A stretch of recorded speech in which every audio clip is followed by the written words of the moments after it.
Imagine a pitch-black night, wind howling through the gaps in the wooden walls, rain dripping from a sodden thatched roof, and you, curled up on a bed of damp furs, shivering in the endless cold of Iron Age Britain. Celtic huts may look cozy in illustrations, but in truth they were freezing, smoky, and miserable. Sleep wasn't peaceful. It was a battle against the elements. Tonight, we travel back to a world before heating, before windows, before comfort. Step into a Celtic roundhouse and feel the chill of ancient nights as we explore how our ancestors endured the long, frosty dark. If you're ready for a sleepy stroll through a rough, smoky past, hit the bell icon, snuggle close, and let history whisper you to sleep. You step into the roundhouse as if you were stepping into another climate, and your eyes begin to water immediately. It is not sorrow that makes the tears flow, but smoke. The smoke has nowhere in particular to go, not quickly, not decisively. It drifts up toward the thatch, threads itself into the straw and heather, curls back along the rafters, then bends downward again as a gust presses it from outside. The cold is not absent as you cross the threshold, but it is different here, filtered through the damp and the ash and the warmth of a smouldering hearth. You understand why eyes would sting and why cheeks would be wet in a Celtic hut. The hut insists on smoke and your body insists on tears. The smoky air treats the thatch as a slow, necessary cure. It preserves it from rot and insects, a patient process that takes endless days. The comfort, such as it is, has to be earned eye by eye, heartbeat by heartbeat. Your feet find the floor, which is not bare earth in some places and not quite intentional flooring in others. It might be trodden clay mixed with straw, tamped and beaten into something like a surface. In the damp, cold months, the floor can be slick at the edges where a careless foot has tracked in wet soil. There are places smoothed by countless steps, and there are divots where the ground has settled. You notice the simple ring of stones that define the hearth, the everyday circle of heat and light and soot, a modest geometry that centers almost everything. Sleeping, talking, cooking, throwing the first glance at the morning's weather through the open door. No chimney catches your eye because there is none. The roof is a cone of thatch perched like a patient hat on the wattle and daub walls, and the smoke finds its own meandering way through the stitched stems and the cracks between the fibers. The roof breathes and the house breathes with it, exhaling slowly enough to keep the thatch from rotting. You adjust your cloak, coarse wool, scratchy and grateful, and you weigh the sense of warmth against the prickling sensation that never quite goes away. If you were lucky, the cloak was fulled and felted, thickened by washing and agitation until it blocks wind more than most things you own. You tug it closer and keep thinking about the wind, which is always there in winter, a partner to every task. You would have worn layers, a long tunic, perhaps belted, with leggings held by simple ties and footgear that depends on your means, rawhide shoes known to leak, or something better if fortune smiled at a trade fair. The wind gets in anyway. It finds the seam where wall meets ground. It finds the split in the hide door hanging, which is less a proper door than a barrier that discourages gusts and invites hands. You learn to angle your body in front of the doorway and to hold your breath when you open it, to let the change in pressure play out before you step outside into the raw air. Outside, the walls of the roundhouse look simple and honest, branches bent and woven into hurdles. This is the wattle, then plastered with a mixture of clay, dung, and chopped straw. This is the daub. You can picture the making of it while you stand inside the relentless handling of wet earth in weather that suggests you should keep your hands dry. But that is the irony of winter in this place. Nothing is dry unless you've made it so. You store firewood under any dry eave you can negotiate. You rotate bundles inward and outward so they have some chance to dry before they must burn. You know exactly how much wood is left, and you know how many days of weather are likely before the next thaw. Counting wood is part of counting the season. There is no dramatic line between having enough and having too little. There is only the slow decline of the stack and the moment you find yourself listening harder to the last embers. Your eyes drift to the wall where bundles hang. Everything that can be tied is tied. You see a cluster of reed mats, a handful of netting, a series of dried herbs meant for infusions that loosen the chest or calm the stomach. You also notice the tools that mark the tempo of daily life.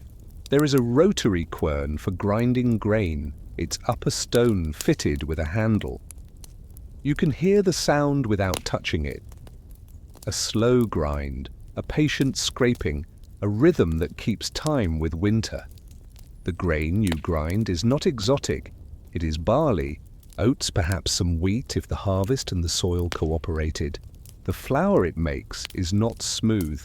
It is flecked with the small grit of stone, which is a mild annoyance in your bread and a long, slow trouble for your teeth, which do not yet know dentistry. But the bread it makes is heavy and sustaining, and it holds the heat of the day. The house holds more than your family. In the very worst weather, you might bring a young animal inside, not as a matter of indulgence, but of calculation. The calf is still a mouth that needs attention, still a muscle that will turn grass into life when the snow melts.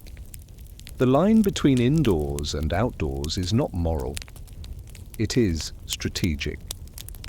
In some places, a partition keeps straw, tools, and perhaps a goat or a few sheep separated. The air shifts again when you imagine this.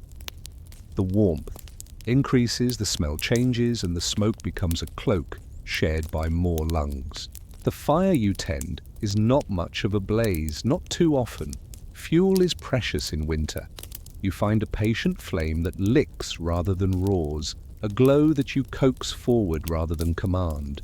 You feed it as you feed yourself, in deliberate increments. You learn what burns, what smokes, what hisses. You learn the personality of peat if you have it, the bite of damp green wood, the cooperative nature of well-seasoned ash. You begin to understand how time is built here. The morning starts with a kind of negotiation. What work can happen inside the smoke and what work must be done with numb fingers outside? You accept that tasks do not fully end, or rather, they end in cycles that return so predictably that they cease to feel like endings. You mend a fence post with quiet focus, and you make a note of what will need mending next week. You weave a length of cord and you rehearse in your hands the making of rope that will hold a roof beam in the gale that will come in 3 days. Much of survival is a choreography of advance and retreat. You step forward to plan the next meal. You step back to listen to a cousin's complaint about a sore shoulder. You shift sideways to check the state of the stored grain, to see if the lids of the earthen jars still fit tight. You mark the little differences in light that suggest the day is lengthening ever so slowly, as if the sky were made of careful temper. It is easy to romanticize the roundhouse, to see it as a perfect circle of community and flame, but you keep noticing the discomfort. You are always damp. Water crawls into clothing and stays there. It is the slow companion of winter, seeping into seams and hems, giving a clammy gravity to your sleeves. The fire banishes it only in small zones, a dry patch hung from a pole, a garment too close to the flame that now bears a blackened kiss at the cuff. Your hands are often rough, the nails darker than you intend, the knuckles nicked by everyday contact with wood and stone.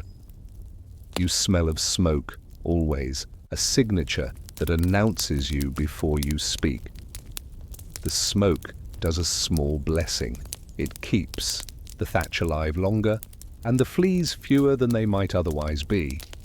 but it also sits in your lungs, settles in your clothes, finds a home in your hair. And yet, you come to miss it when you stand too long in an open wind that offers no warmth at all.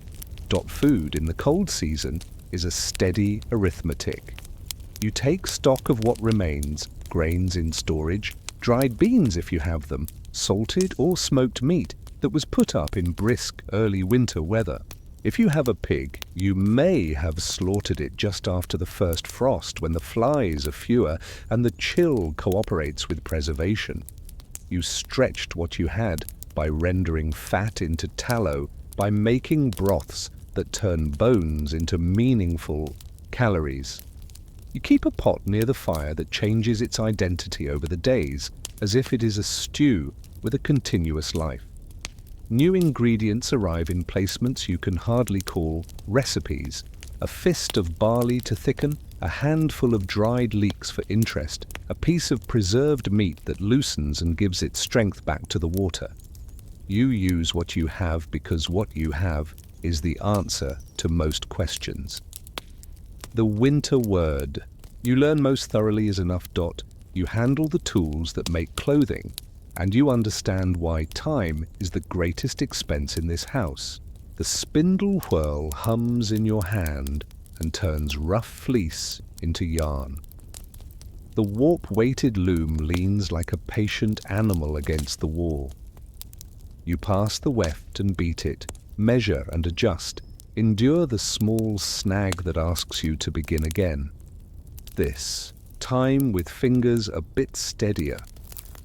The cloth you produce is not the bright parade of a noble's feast. It is the sustaining plainness of everyday survival, dyed modestly if you can find a winter hardy source of color.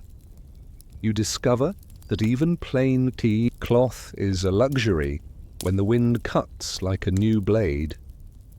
You felt your cloaks. You patch your knees. You teach your children the dull, essential magic of turning fiber into something that splints the cold dot. At the village scale, the roundhouses gather like mushrooms near a spring or on a slope that drains. You read the landscape as part of your house's architecture. The ditch you see beyond the edge of the enclosure is not merely a ditch. It is a way to shape water's mind, to tune the flow after a snowmelt, to keep mud from taking over the path that must be walked every day.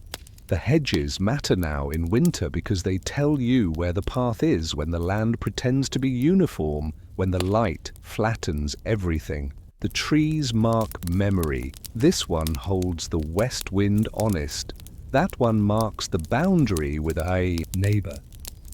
You can feel the social life pressing outward from the roundhouse walls into the arrangements of bins, pits, and fences. The ring of structures is a conversation about practical problems, answered in circles and lines and piles. And still the cold returns as a character who refuses to be written out of the story. It is in your cheeks when you step outside at first, light, the kind of cold that finds bones. It is in your chest when you draw a deep breath to call across the yard. It is in your fingertips as they reach into a bucket and meet water that has skinned over in the night. You develop strategies that are not quite clever but are entirely wise. You wrap stones in cloth and warm them by the fire to create pockets of comfort in bedding. You sleep with your children and some nights with older relatives as well. Not because space is scarce but because warmth should not be wasted. You accept that rest is a resource like grain and wood. It should be stored, protected, and shared. You find your place in a web of obligations that becomes more obvious in winter. You owe labor at a neighbor's fence because they helped cover your roof when the autumn storms tested the thatch. You bring a portion of your dried fish to a cousin because they have the better grain store and will later fill your pot when the stew looks thin. This is not charity. It is the mathematics of survival managed by memory and honor rather than by tally sticks. In winter, kindness is a structure. It holds like a beam installed under the ridge. It becomes a story you tell while grinding at. The quern. So-and-so helped so-and-so, and then the calf thrived, and then in spring there was milk earlier than expected, and then we were all less hungry for a week. The roundhouse does not spare you from illness. Smoke stings throats already irritated by damp, and joints complain. You know, in a quiet way, the risk of a small cut that turns sour in cold weather when hands are too often wet. You know coughs that last. You know nights when the fire fails at just the wrong time and you wake with a strange sensation in your chest. The remedies you use are not miracles, but accumulations of observation.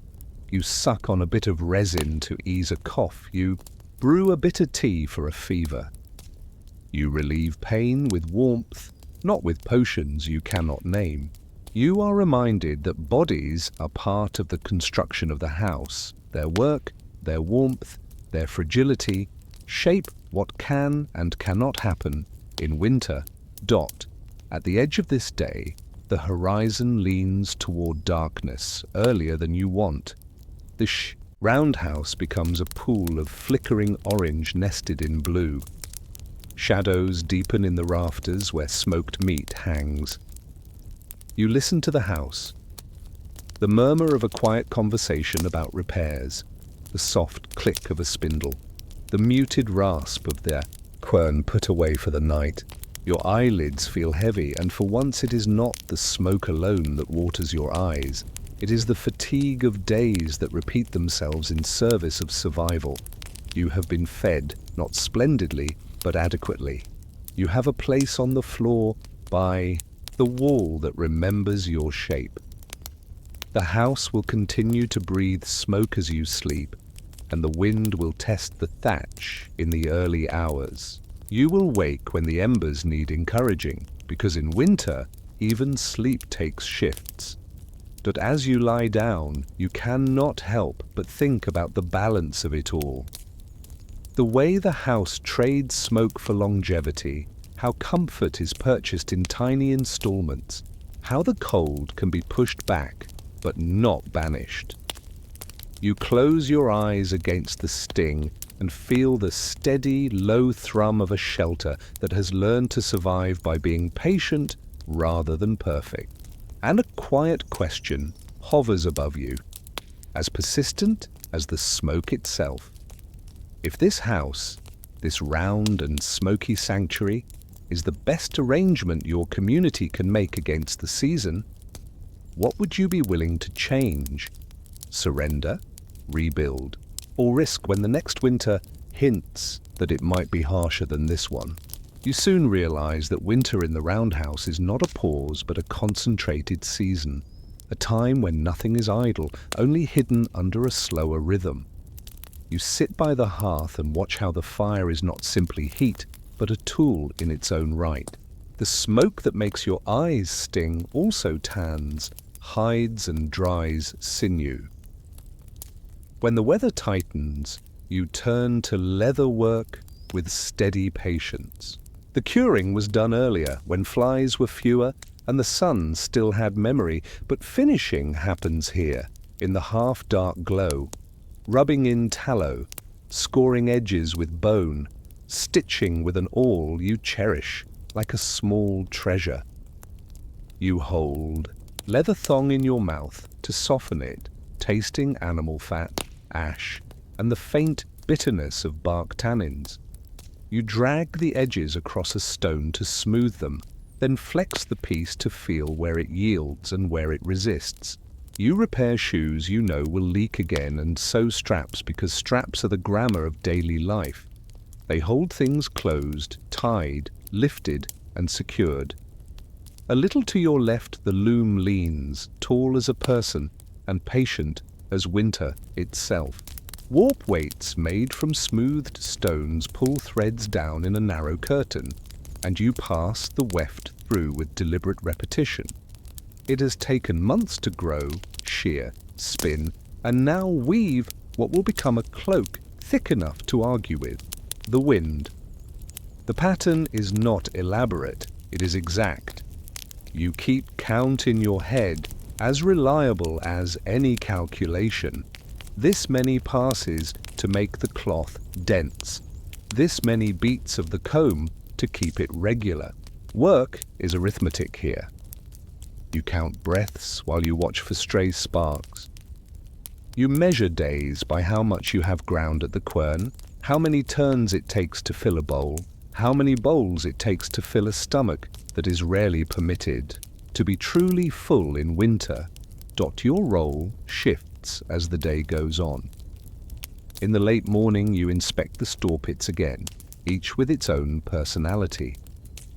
The best ones are lined and sealed. You did this not as an afterthought, but as an extension of harvest. You smoothed the interiors with clay mixed with straw and ash, then sealed the tops with a tight lid of packed earth, perhaps a stone slab if you had one, and a covering that signals to you but not to small thieves. You listen for the faint scurry that betrays mice and weasels. You set traps and you keep a cat if fortune allowed you one, not as a pet, but as a partner. In winter, you tolerate almost any creature that lowers your losses. Grain is a god in the cold months, and you are its priest and its defender, counting handfuls as if they were beads, speaking quiet blessings you would never call prayers. You begin to see the roundhouse not as a single room, but as a handful of climates arranged around a fire. The rafters hold the dry air where herbs and meat hang in slow preservation. Closer to the ground, damp competes with warmth. And you manage it with mats lifted on low frames when you can afford them. The door becomes a weather instrument. When it slaps and sighs, you know the wind has shifted to the northwest. When it nudges and mutters, the air is heavier and you anticipate sleet.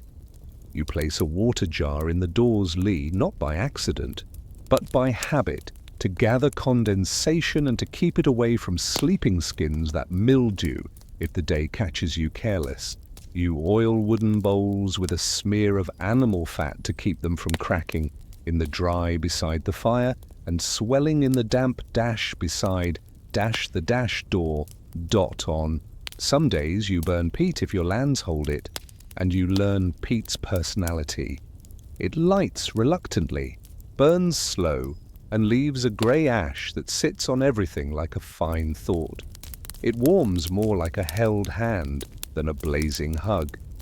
When wood is scarce, peat is the winter accountant, rationing warmth over long hours. On other days, you burn the brushwood bundles you made in late autumn, tied tight so they could be stacked high and dry. You break them across your knee and feed them to the fire with the reverence you reserve for anything not easily replaced. You do not chase flame. You cultivate embers.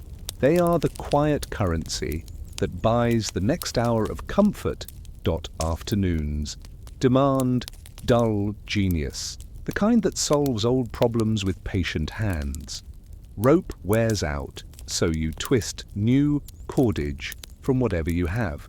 Flax, if you grew it, nettle fibers. If you processed them in that brief window when your hands weren't needed for harvest, hair and sinew if you are turning animal to tool.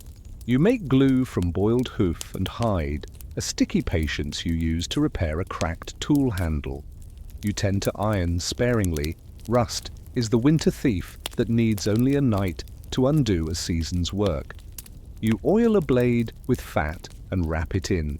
Cloth, then hang it where the smoke can reach and keep hunger at bay. If you are lucky, you know a smith nearby, and the smith is the quiet heartbeat of your wider world. In winter, the smith's fire is another sun, and you carry broken things to that sun to be made whole. A rivet here, a new point on a plough. Tip: a reshaped knife you will use for everything from butchery to carving a peg. The cost is not in coin alone, but in obligation. You remember who hammered your tool back into life when the ground was too hard to give easily. Evenings are a choreography you can perform with eyes half closed. You tease the rushlights into life, strips of dried pith dipped in tallow, propped in a simple clip. They sputter and smoke as if unsure whether to be flame or memory. You place them carefully because they drip and because winter houses learn humility through fire. A moment's neglect and the thatch that protects you also threatens you. And every winter there is a story from a few miles away about a spark that outran a pair of hands. You tamp the hearth hard at night, spread the coals like seeds and bury them under ash to hold their heat. You will dig them out in the morning, breath them back to life, and feel that small happiness that comes when old fire agrees to be new. You teach and you learn each night because information is the tool you can't afford to dull. You talk about weather with the seriousness other people reserve for war. You confer on the timing of lambing if you keep sheep, or on the best day to take 2 skinny hens that eat more than they give. These are not dramatic decisions. They are quiet ones, and they determine whether summer feels like relief or mere continuation. You remind a younger cousin how to read the frost on the inside of the wall, the thin lace that says the wind has a new idea. You show a child how to set a pot so that steam reaches the herbs hung above and keeps them from slumping into mold. You are not making moments, you are transmitting strategies as if they were family heirlooms, because they are the social fabric of the roundhouse thickens in winter, and you can feel every knot and splice. Kinship is not only blood, it is proximity and reciprocity. You owe time to the family whose roof you helped restrain after an autumn gale, and you will repay it when their fence slumps under snow. The village chief, if you have one, becomes in winter less of an authority and more of an organizer, arranging the labor you would have arranged anyway, but lending it a sense of cadence. There might be a communal store of grain under watch, not because you cannot oversee your own stores, but because chaos is the enemy of hungry months. There are rules about borrowing that no one wrote down.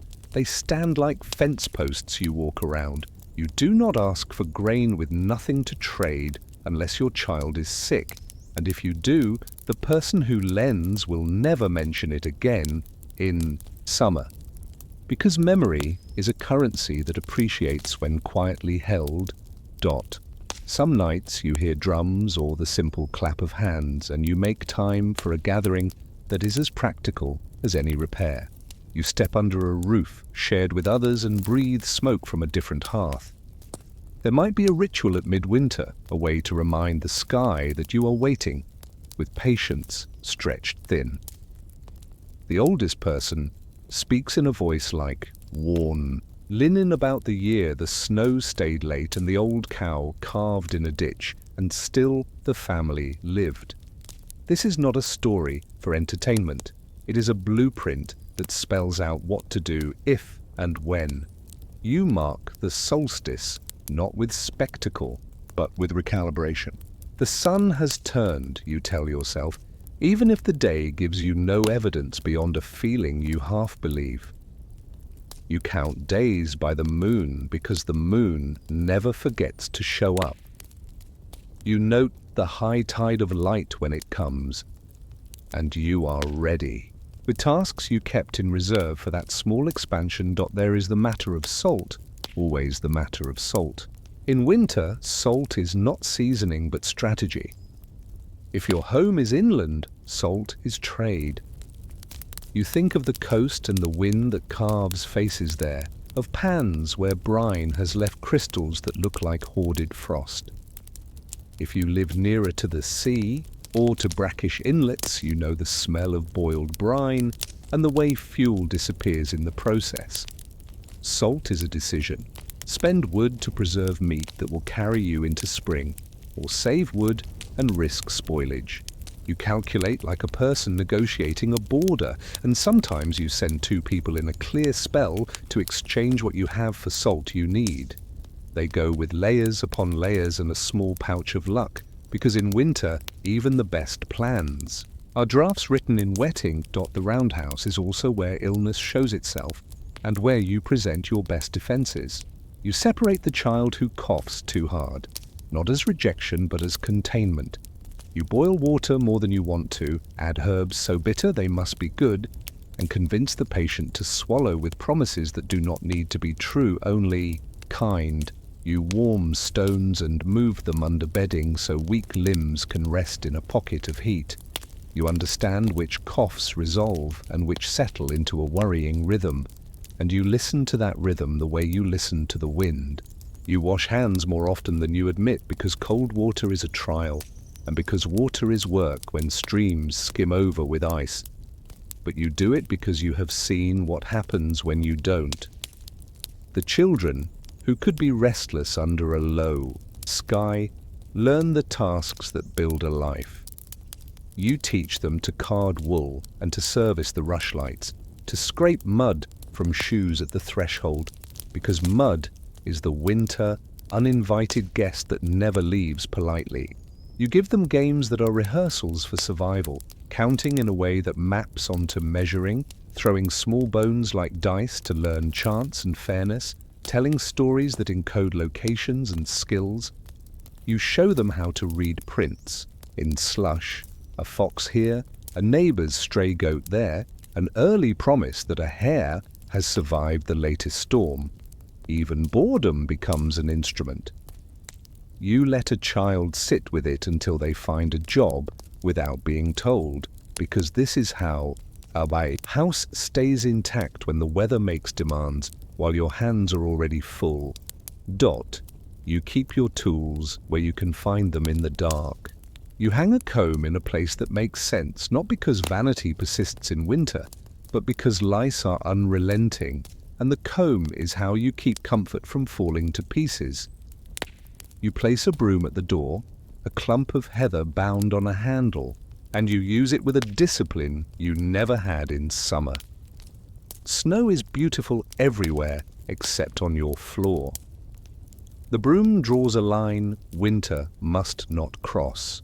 You clear the thatch of heavy snow with a pole, not daring to strike too hard. A good roof is not a partner you can replace easily. You tighten ropes that hold rafters true because wind is a critic that never sleeps. You patch daub when a corner spalls off, pressing new mixture into the wound with the heel of your hand, smoothing it with a flat stone. The house carries your fingerprints as surely as you carry the house's smell. Now and then you think broader thoughts, not as a luxury but as a necessity. You consider the hill fort on the ridge and what it represents, a place of market when roads are passable, a refuge if trouble rides the horizon, a node where news gathers and is redistributed with flour on it. You plan to meet a woman there who promised to trade blue dye for a sack of oats, or a man who shapes bone pins with a patience that makes your own look hurried. These plans lift you. Those exchanges, while basic, are how winter opens into a larger map. You remember faces, tools, and the weight of their usefulness. You practice the quiet art of being someone others want to trade with. Honest measure. Sound goods, repairs done properly, and a kind word that lingers longer than smoke. In the late hours, when everything is as quiet as it will get, you listen to the rafters creak, to the embers breathe, and to the soft, congested snore of someone recovering in sleep. You think about animals and how their winter lives pair with yours. The cattle's breath is a cloud in the early morning, and you trace the outline of ribs with concern. You measure hay by the fist and by the day.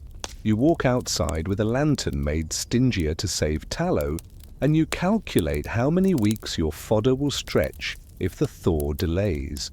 Sparing the field now could mean grass sooner, but starving the cow erases the summer you keep promising yourself.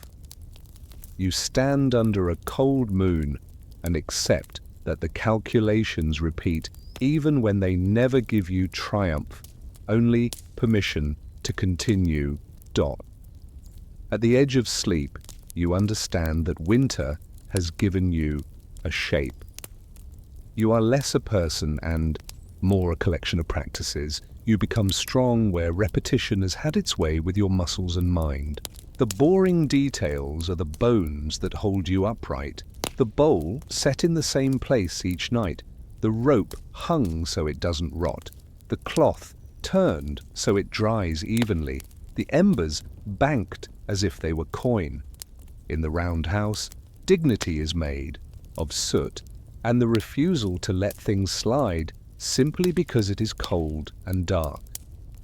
You have accepted that warmth doesn't stay. It is borrowed and must be paid back with fuel, with work, with care.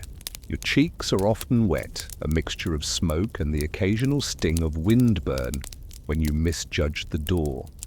The tears are not a symptom of defeat. They are how your body handles the air you must breathe to live out another winter day. And you wonder, in that last moment before your thoughts thin out, about choices you cannot practice but which still knock on the door of your mind. If the winter stays long and the salt runs low, do you cull a breeding animal to preserve the rest or risk a journey over slick ground to trade for what you need? If you do go, who stays and who leaves, who carries the goods and who tends the fire that cannot be allowed to go out? When the weather threatens the roof and the grain threatens to sprout in damp, which do you rescue first? And how do you live with the cost of guessing wrong? You notice the change first in sound, a subtle rearrangement of the way the world knocks. Water becomes audible again, not as ice cracking but as seep and trickle. The path you stomped into firmness melts at the edges, turning your careful work into modest streams that learn their old roots in a day. The roundhouse alters with the thaw. The smell of smoke is still your companion, but now it shares space with damp earth and the sharpness of green things waking. You open the door a little wider and a little longer each morning, giving the interior a chance to breathe differently, like a chest held too long under a tight belt. The thatch relaxes, its winter tension easing by degrees, and you walk the circumference of the house looking for the places where water tries to be clever. You press new daub into hairline cracks before they widen, not because the house will fail today, but because failure starts with small invitations. Your body feels spring first in your hands. They are not softer, only more willing. The tasks you had put off now line up like late callers. You lift heavy things without resentment because weight in spring feels like proof that the world has not forgotten to feed you. You bring the quern outside for the first time in weeks and enjoy the way flour smells when it is not married to smoke. You wash wool in water that dares to pretend it could be called mild, beating it with sticks and coaxing out the winter from its fibers. You hang it on lines rigged with more hope than engineering, and you watch it drip, not minding the time because time has resumed its spring mood of forgiving you your slowness. The animals make their own announcements. Hooves punch into soft ground with a relief that looks almost like gratitude. You ration the last of the hay with a sense that rationing is about to end, but you do not stop counting yet. Early grass is deceptive and can be eaten to the nub in a day if you misjudge. You fence in a smaller area, move the posts when needed, and let a little growth turn into more growth because patience remains the only interest-bearing account you own. Calves and lambs complicate everything by being small and insistent. You accept their noise as a signal that the house is less constrained every hour. Milk begins to appear like a promise that refrains from becoming boastful. You taste it and let the fat sit on your lip as a reminder that the months ahead can be generous if you are. The roundhouse itself demands maintenance that winter forbade. You drag a ladder to the eave, foot it well, and climb with a bundle of thatch under one arm, the other hand feeling for old work that needs renewing. You push new material into hunger gaps, lash it down, and tamp it with the back of your hand. You comb your fingers through the stubble where the thatch meets the wall, shaking out dead insects and a bit of grit. The ridge, the vulnerable line that kept rain from finding its ambition, gets your fullest attention. You arrange fresh bindings and check the angle like a sailor eyeing a sail. From the roof, the world looks gentler than it felt in January, and you allow yourself a patient breath before descending. Inside comma, you rearrange the house for longer light. The loom moves to a spot that welcomes late afternoon. The storage jars are checked and nudged into the shade to keep their contents coy, and the hearth returns to cooking first and heating second. The smoke remains your old friend, but now you can flirt with the idea of letting it thin. A pot of porridge bubbles with a steadier cheer, and you add nettle shoots and a handful of last year's dried chives to make a flavor that feels like a door opening. A stew that was all preservation and memory becomes present tense with the addition of a rabbit snared on thawed ground. You eat with a wider mouth, not gluttony, just a widening of permission. Spring does not erase debt. It reshuffles it. You owe work to the fields. You shoulder the ard or carry the iron tip to the place where soil is no longer iron. You test the ground with a boot heel and a finger. When it breaks how you like, you begin. You make shallow lines first, feeling for stones that migrated in frost. You pry them out and stack them along the edge where they become both boundary and resource for later use. The plough is not dramatic, it is a negotiation with a weighty partner who has moods.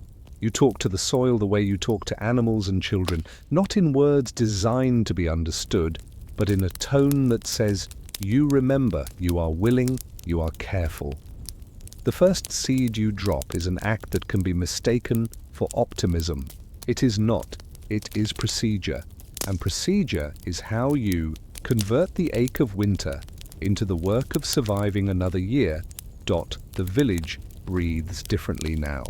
People who were voices in smoke become figures on paths.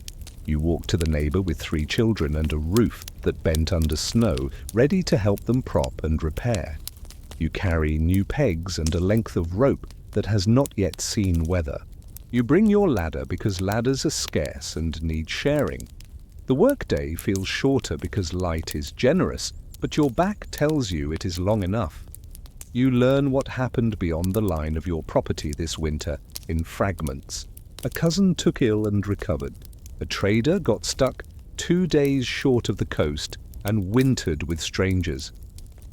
A calf born too early survived because someone remembered to warm stones and tuck them along the belly. Each story is a repair too, stitching the community where it sagged. Under cold trade resumes in a way that makes you aware of what you missed without allowing you regret. You gather surplus that remained surplus even in winter. A stack of useful cord you made on evenings when talking was the only entertainment. You could afford an extra bone comb carved with care, a piece of cloth woven tighter than necessary because your hands craved the rhythm. You turn these into other necessities, a new knife if the old one is too short to be honest now, a spindle weight in a better shape, a pot with a lip less prone to dribbling. You exchange news and you examine others' work with hungry eyes, not for envy but for education. What knot is that and how does that join hold? So neat. What did you do to keep your thatch from lifting on the north side when the storm came straight from the sea? You visit the hill where people congregate and you stand on the packed ground worn smooth by years of feet, and you let yourself be part of a larger pulse. You hear of a quarrel that seemed important in November and now feels like an old coat that can be turned and worn longer. The chief's voice is steadier in spring because the weight of rationing has shifted. There might be talk of boundaries with other groups, of a broken promise repaired with a marriage planned for summer when flowers can pay for what words could not. You keep your own counsel, but you keep your ears open. Even in peace, information is a winter store to be gathered whenever it shows itself. The roundhouse collects and releases memory in spring. You remove a smoked ham that survived the cold months without betrayal, and you use it in celebration of the ground's softness. You find the last jar of oats and scrape it clean with a gratitude that includes everyone who cut, threshed, winnowed, and stored.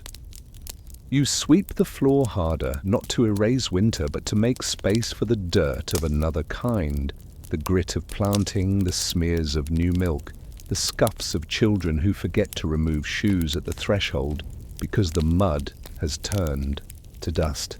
The smoke, black on the rafters, becomes less oppressive, more decorative, a record written by days you can name. You begin to build again in small ways. A new rack for drying herbs, a repaired stool for the person whose knees complain in the evening, a partition rehung to allow for better air when animals come in only on nights that misbehave. You teach a younger person how to set a post so it drains, why the hole must be as thoughtful as the wood that fills it. You talk about how wood is a long argument with water and insects, and how smoke helps you win it. You show how to twist, thatch stems so they bed together like hands in prayer. You let the learner make mistakes where they cannot cause harm. You praise honesty in work more than speed. At the edge of the village, a burial mound reminds you that winter is sometimes terminal, and you do not ignore that. You visit with a quiet mind because grief is maintenance too. You remember those who left in late frost, and you count what they taught as part of your stored wealth. You add a small stone where others have added theirs, not because stones help the dead, but because they help the living measure the size of their gratitude. You return home resolved to be as careful as the person whose carefulness you miss. By late spring, the roundhouse is almost a different building, but you still see the structure of winter in how you move, how you store, how you plan. You cannot unknow the feeling of rationing, and you do not want to. The scars of a hard season are not disfigurements, they are maps of experience. You catch yourself checking the woodpile even on warm days, counting automatically. You stand in the doorway and notice whether the air sits or walks. You lift the lid on a jar with the attentiveness of someone who remembers the taste of shortage. You are not anxious, you are trained. Winter did that to you, and you accept the discipline like a debt that became a skill. On an evening when the sky holds light, past the hour when you would once have banked the fire, you sit with others outside the door and you talk about the next winter, because that is how you honor the one that passed. You decide where to plant flax, how to shelter the new pig, which slope holds the right windbreak for a field you want to test. You consider whether to add a small opening high in the wall to give smoke a friendlier path on the worst days. You too imagine lifting a stone for the base of a new granary raised slightly above ground, so mice must work harder for your food. You talk about rushes and whether the marsh that gave you good pith last year can sustain another harvest like that. Planning is not worry, it is tribute to the house that carried you. You end your day in a room that knows you. The soot on the rafters and the polish on the doorpost from countless hands tell the same story in different alphabets. You stretch under bedding that smells faintly of grass again, and you let your mind drift to the moment when, months from now, the door will close early and the house will be once more the entire world. It will happen, it always does. You do not dread it, you do not anticipate it with joy. You accord it the respect due an ancient pattern that predated you and will outlast you. It is a rhythm that has taught you to stock and ration, to mend and plan, to share and remember. And in that soft fade to sleep, as the last orange of the hearth becomes red, then the quiet, determined black of coals under ash, you hold one question gently in your hands like a warm stone, knowing what you know now about smoke and salt, about embers and obligations, about the way survival is built from repetitions. What will you change this summer in small and ordinary ways so that the winter you meet next is not kinder by accident but easier because you made it so? You approach the broch from a slope scabbed with heather and old stone, and the first thing you understand with your body rather than your thoughts is that the wind has not been asked for permission to pass. It rushes off the sea with a blunt authority, a salt fist that curls around your ears and tugs your cloak sideways as if trying to borrow it. The broch stands to meet that wind with indifference. It is a cylinder more than a tower, a round of dry stone masonry whose walls are so thick that they carry their own corridors. The stones lie without mortar, each one chosen, hefted, and persuaded into place by hands that learn to think in weight and wedge. From a distance it looks like a closed fist. From up close you notice the intelligence of small corrections. A shim here, a slant there, the subtle batter of walls leaning inward to keep water moving instead of resting. You lower your head at the doorway because everyone lowers their head at the doorway.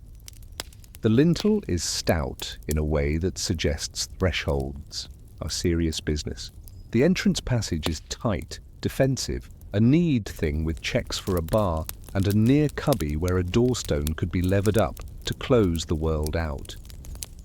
On the right, there is a little guard cell set into the thickness, a place for a person, and perhaps a dog to wait and listen, or to keep a basket of embers ready when the hearth goes shy.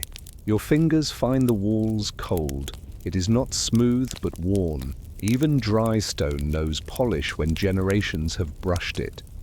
You step into dimness and feel the wind give up at your back. The air changes from a moving thing to a dense, still being, and the scent reorganizes into peat smoke, wool oil, and damp leather, or to the first chamber, opens inward to a modest court, because a broch is not simple inside. The double skin wall leaves a hollow spine that spirals up in intramural galleries and stairs, but on the ground level the living happens in rings and wedges. The hearth is not generous, not large enough to be theatrical. It is proportionate to a place where fuel has always been a logistic problem. Timber is not plentiful here, and you know immediately that driftwood, scrub and peat are the fire's diet. The peat, when it burns, asks for patience. It blooms low, steady, and reluctant, to make an enemy of the roof. The roof is not a fixed certainty in a broch. In some seasons and in some places it may be a timber cone with thatch, in others a clever arrangement of joists holding up turf that will not sail away, in hard times a half-open cap that lets smoke negotiate its exits as it chooses. You feel the compromise in your eyes. The smoke lifts and then refuses. It collects beneath the rafters and spreads sideways, a ceiling lowered by necessity. You can taste it. Your throat accepts its terms because it must. Tears threaten without permission. You orient yourself by sound as much as sight. Up in the wall-hidden stairs accept feet that know how to place themselves. The galleries between inner and outer skins are like arteries that carry storage and secrets upward. The wind fusses at small openings, making a hum that can be read like weather. A child's murmur is dampened by stone into a near whisper, and a sheep coughs from beyond a partition where animals are brought in, not because the broch is romantic about them, but because heat travels, and in winter all warmth is communal. The floor is beaten earth with a skin of trampled reeds where it matters. Around the hearth hang poles that turn into a seasonal ceiling when winter decisions are made. Herbs for lungs and bellies, fish that were fortunate enough to be caught. In numbers when the tide favored courage, strips of meat from last year's slaughter smoked until they lose their memory of meat and become their own thing. The work of keeping such a house against such weather reveals itself slowly. Your hands learn to reach for rushlights without groping, to keep tallow from sitting too close to the fire where it becomes impatient. Your feet learn the exact turn of the stair laid into the wall where each step is a stone with a purpose, set slightly inward so the tread drains, drips into the hollow and does not slick the center. When you carry a bundle up that stair, flax, twigs, a roll of repaired net, you press the stone with the side of your calf and trust it as if trusting a person. The Brock's architecture is not ornamental.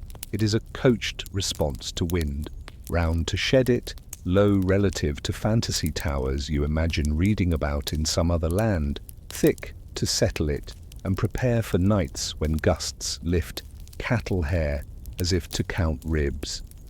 You study fuel like a scholar.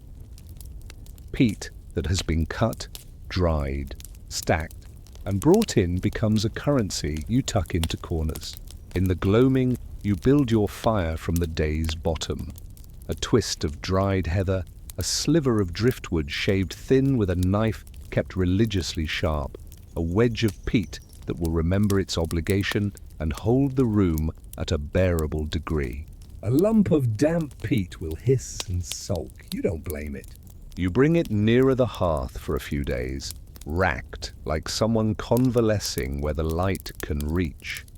On good days, a branch from inland friends finds its way to your arms, a small, miraculous thing with resin in it that burns like a happy thought.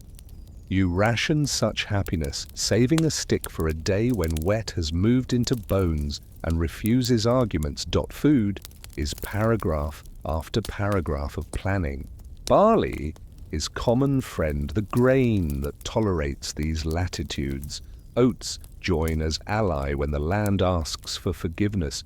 You grind them at a rotary quern, that same honest instrument of circles that doubles your breath's tempo when you need to forget how long winter lasts.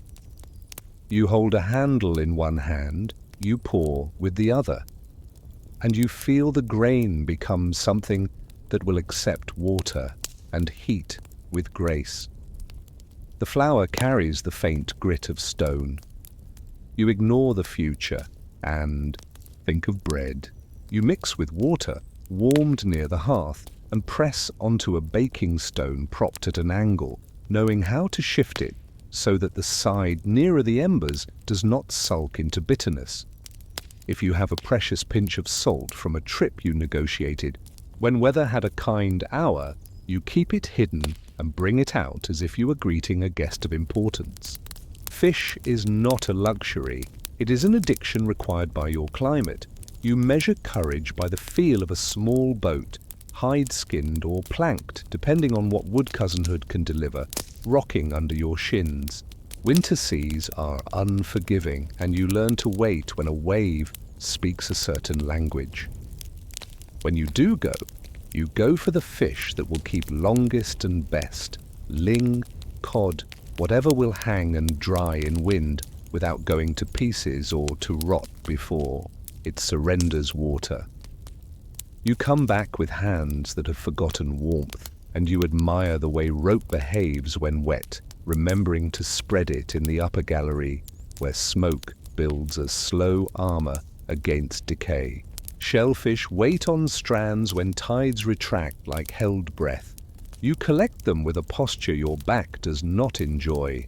You boil them with a little barley if abundance visits, and you watch the shells open like white flowers that never knew. Summer.meat belongs to walls and memories. You slaughter on the intelligent side of frost so flies do not participate in your plans. And you lean cuts where smoke will be a benevolent tyrant. Fat must be rendered. it becomes lamp and salve, and the thing that convinces lean food to share its meager story longer. Your nose knows when a piece is truly safe and when it lies. You have heard of people who ate a confident winter into illness, and you do not intend to join them. When a child reaches toward drying strips with a curiosity shaped like hunger, you do not slap the hand. You teach the scale. That one is ready, this one is not. That one is for the feast, when the first calf takes a breath and stands. Clothing is an answer writ with long patience. Wool is the alphabet of your survival, and your fingers learn every letter. You card with a rhythm that is half prayer, half drumbeat. You spin with a spindle that has known more winters than the newest person in your house, the world smoothed by skin until it feels like a token worn by saints. The warp-weighted loom leans against stone with a posture that suggests enduring boredom. You pass weft and you tamp it, counting again in a way that lets thoughts about weather and debt flow past without catching. The cloth you make is your house on your body, dense, not busy, all-purpose, not show.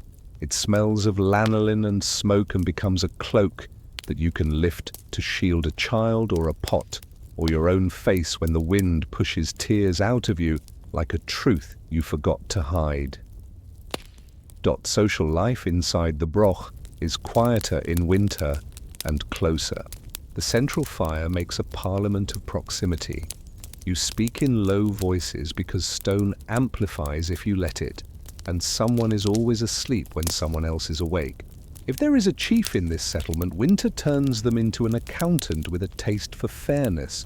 Grain is moved when it must be moved, not for generosity's sake, but for equilibrium. There are tally ideas that do not live on sticks. They live in recollection that is trusted. You mended the north wall when the gale lifted at the seam. This spring I will mend your fence, and I will not tally it as a debt. I will tally it as how we continue. Visitors are not many.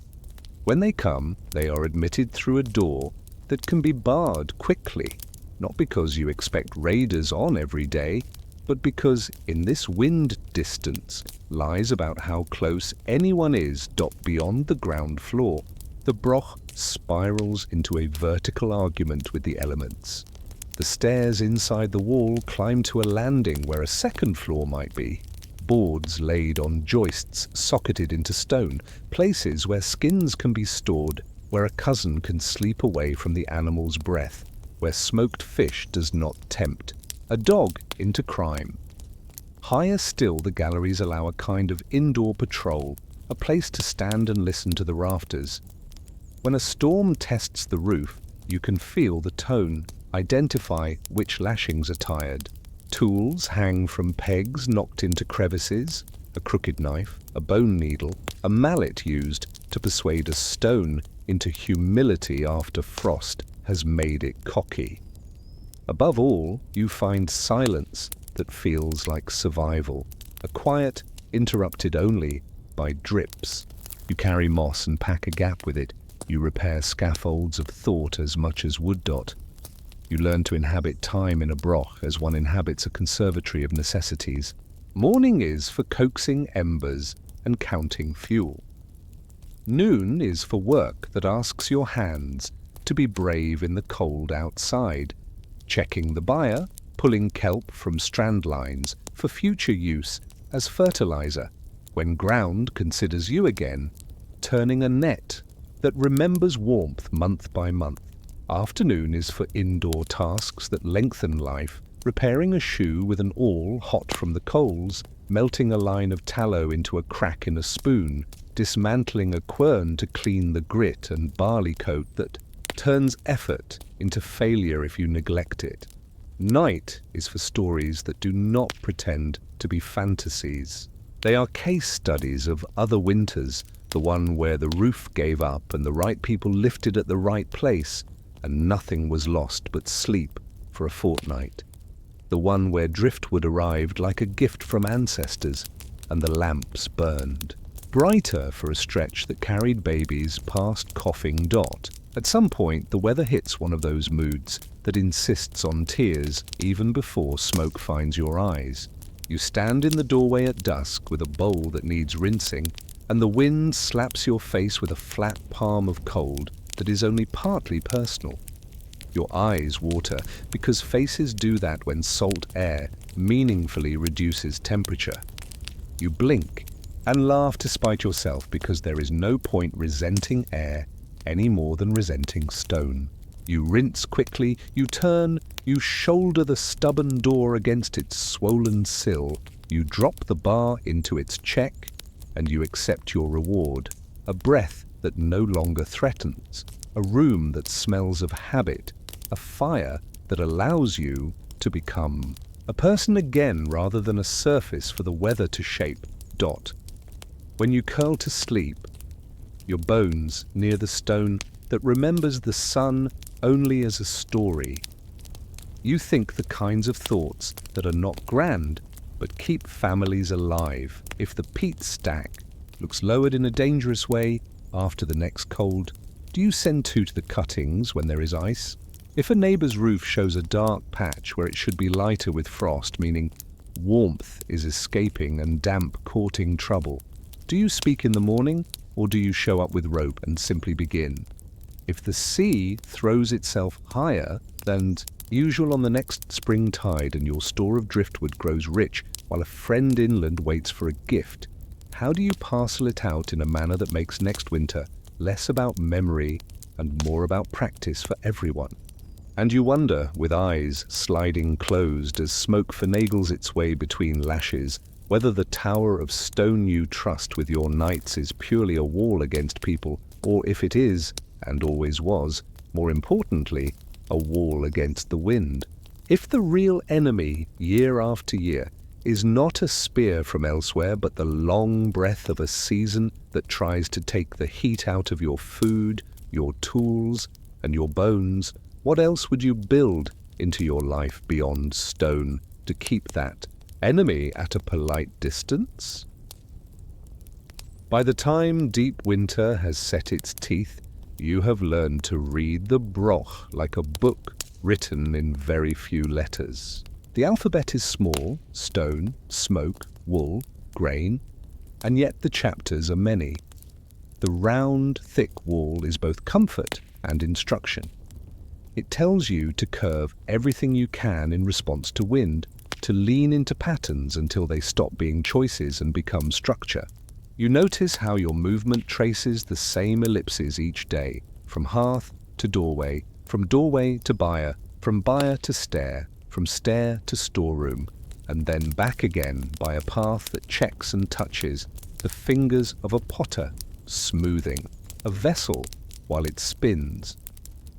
You count these circuits as a way to push back on darkness, which lasts so long that noon is a brief visit, rather than a permanent resident. Dot. The hunger map of the broch is not a drawing you could hang on a wall.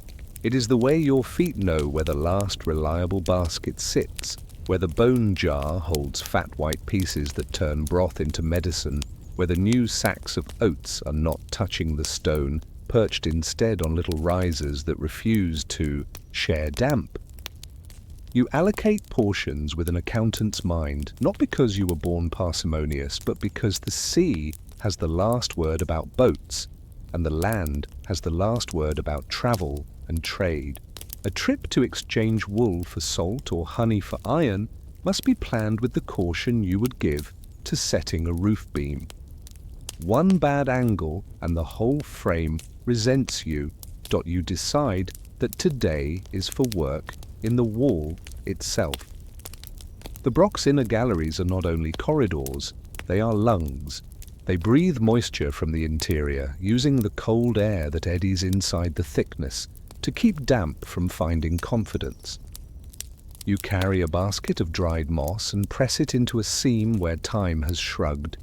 You wedge a flat stone against, another to protect a little lintel you realize is bearing more than it should because the floor above, laid on joists socketed to the inner skin, has been accepting the weight of a season's worth of fish.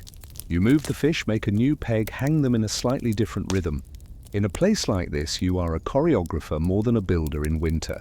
You reassign loads, you redistribute, you rebalance, like a person who has learned to walk. With a sleeping child in their arms, you make iron last, because iron is something like magic out here. The little knives and awls, kept in a leather wrap, are greased with tallow and tucked above the hearth where smoke will be an ally. The smith who reforged the edge before the weather went bad lives inland where fuel is less of a riddle, and you think of their anvil when you prise open a dried hide with your blade. When a rivet works loose from a pot handle, you improvise with rawhide, binding it wet and letting it shrink to hold like a promise. You tell yourself you will make the journey when the equinox opens the roads again, but this is how winter gets into the joints of your mind. It tries to convince you that improvisation is the final form of everything. The animals you shelter are barometers that moo and bleat. You place your hand on a cow's flank and feel heat move under skin.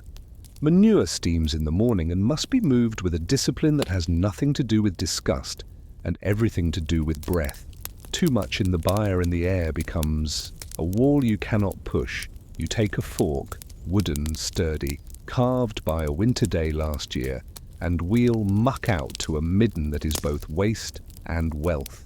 Mixed with seaweed you dragged from rocks when the tide allowed, it will be the speech you make to the soil in spring. In this you trust continuity more than anything else. You make deposits in a bank that only accepts effort, sometimes comma, when the weather softens into what passes for generosity in these latitudes. You decide to risk a shore day. Not far from your broche, a strand catches driftwood because the wind thinks in particular paths. You walk, hooded, hands inside your sleeves, and listen for the crash that says a wave has remade the arrangement of gifts. Driftwood is the messenger of elsewhere.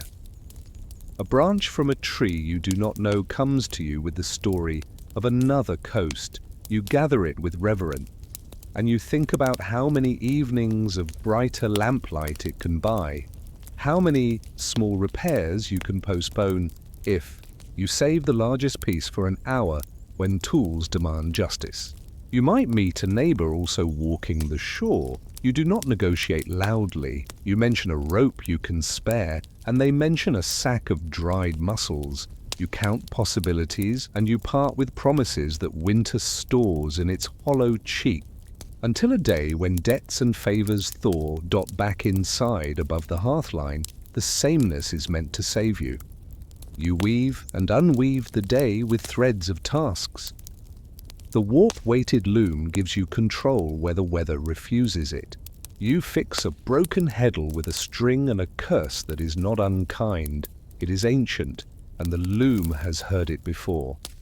You beat the weft into place with an argument as old as this architecture. Density keeps out wind. When your shoulders ache, you pass the shuttle to someone who learned watching you, and in that moment the thread becomes inheritance. The cloth grows like a slow blessing, and you see it as a wall you will wear, a tent you can carry. The hearth is maintained as if it were a child. You bank peat and carry embers in a little pot with a lid when you must cross the room in a gusty hour. Fire is a domesticated animal that can forget its training without warning. You keep a flat stone near, ready to clap it over a flare that tries to taste the thatch you have mixed with turf and hope.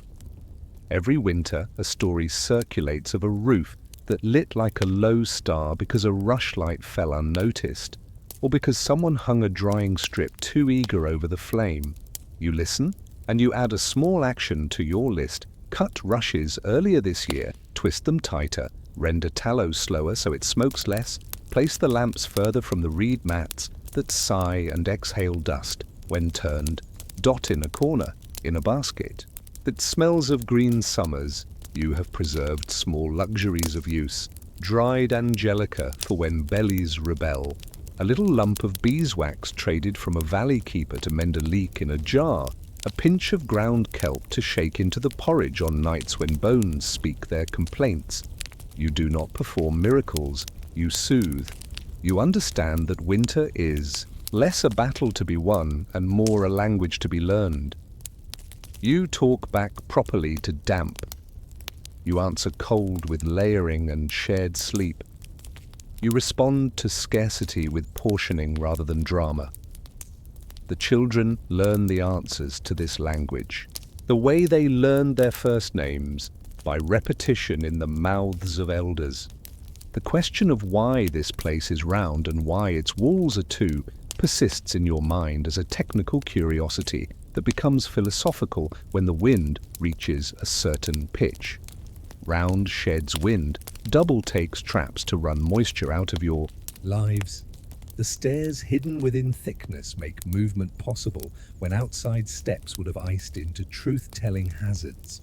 A square house here would be an argument with weather instead of a conversation, and if you had to argue each day you would run out of words. You have toured, in your mind, the possibility of living in a simpler hut set low by a stream, and then you remember the weeks when gales climbed the glen and sang the long song of tearing. Stone stacked like this is not joyous, it is patient. It shows off only to the storm. Sleep comes in shifts because animals and fire have their own clocks. It is an old arrangement that denies the romantic fantasy of whole nights unbroken. You'd become expert at the art of waking with a purpose and not disturbing anyone else's truce with night. You feed the embers, turn a small pot, so that the skin that forms will behave. Lay your cheek against a piece of wool hanging near to judge dryness. You sit for a moment and listen to the absence of wind. Those nights are rare. You inventory them like coins and remember to mention them in conversation the next day, as if daylight were the place to pin such calm like a charm. There are times when strangers come and the broch proves itself not only shelter but policy. The bar comes out of its check, the passage narrows the visitors into humility, a conversation happens in the half-dark with voices that choose courtesy on purpose. If the strangers are hungry, you do not refuse them if your sums have space. Winter hospitality here is a bargain with your own future. A person fed today is a person who may speak well of you when a journey waits for your name to be welcomed elsewhere. If the strangers bring news of trouble, you feel the wall behind you and measure reaction in careful, cold thoughts. The broch can be defended, yes, but more often it is deterrent and posture rather than battlefield. Its power is the story it tells about your willingness to lift stone after stone in the face of wind. It says, "We will be here next winter, when." Illness moves through your space, it becomes part of the architecture as well. You isolate not out of fear, but because you understand airflow, even if you would not call it by that word. A person with a fever is moved to a place where drafts do not lick and where steam can be put nearer without offense. You warm stones and wrap them, you brew a bitterness that might as well be called hope. And you look at the fire with a particular intensity because recovery is often proportional to how long you can keep the hearth as a reliable sun. The old ones know which cough is river and which is rock. You listen and learn.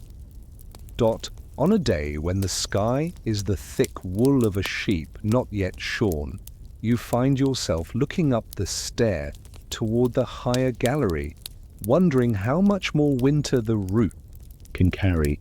You climb with your palm on stone for balance, and at the landing you peer at lashings and brackets. You finger a rope and decide it has one more season if you shift its strain. You tie a second knot, a helper knot, and you speak to it without words, as if it were a friend you are asking to stay a bit longer. That small kindness extended to rope feels like one extended to yourself. Everything in a broch asks to be included in a network of care: rope, stone, knife, cloak, cow, child, neighbor. Leaving any one of them alone too long in winter is a risk. You can taste Dot. And so the day closes in again. The wind has not changed its character, but you have changed in how you hold it. Your cloak smells of the fire that refused to be theatrical, but agreed to be constant. Your hands register grit, fat, and wool, an index of living that could bore a person who wishes for the large world. You do not wish for the large world in winter. You wish for a world that can be carried room by room, meal by meal. You touch your cheek and it is dry for now, but you understand that tears can come for reasons that have nothing to do with sorrow and everything to do with smoke and air and cold. You let the thought sit where it is comfortable, and a second, quieter thought arrives alongside it.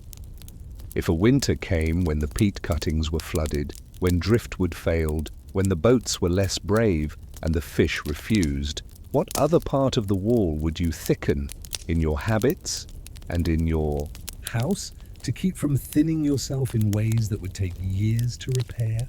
Spring here is not a season that walks in like a guest with a clear face. It edges into the broch life as a change in tone. Water sounds different in the drains near the entrance passage, trickling rather than sitting like sulk. The wind does not lose its teeth, but it stops chewing constantly. Days inch longer. You notice because the loom can be placed to catch a little more of what passes for sunshine, and the child's shadow reappears as something you can measure by a wall's stone. Rather than by memory. You feel bold enough to widen the doorway for minutes at a time, to let smoke puzzle out a gentler exit, to turn bedding toward the light, and accept that damp can be broken by warmth if you manage it before dusk. Reminds you of the old terms. You put your hands on the broch the way a physician puts hands on a patient. You walk around the outer wall in calm weather, and you examine the batter, looking for stones that have lost their conversation with gravity.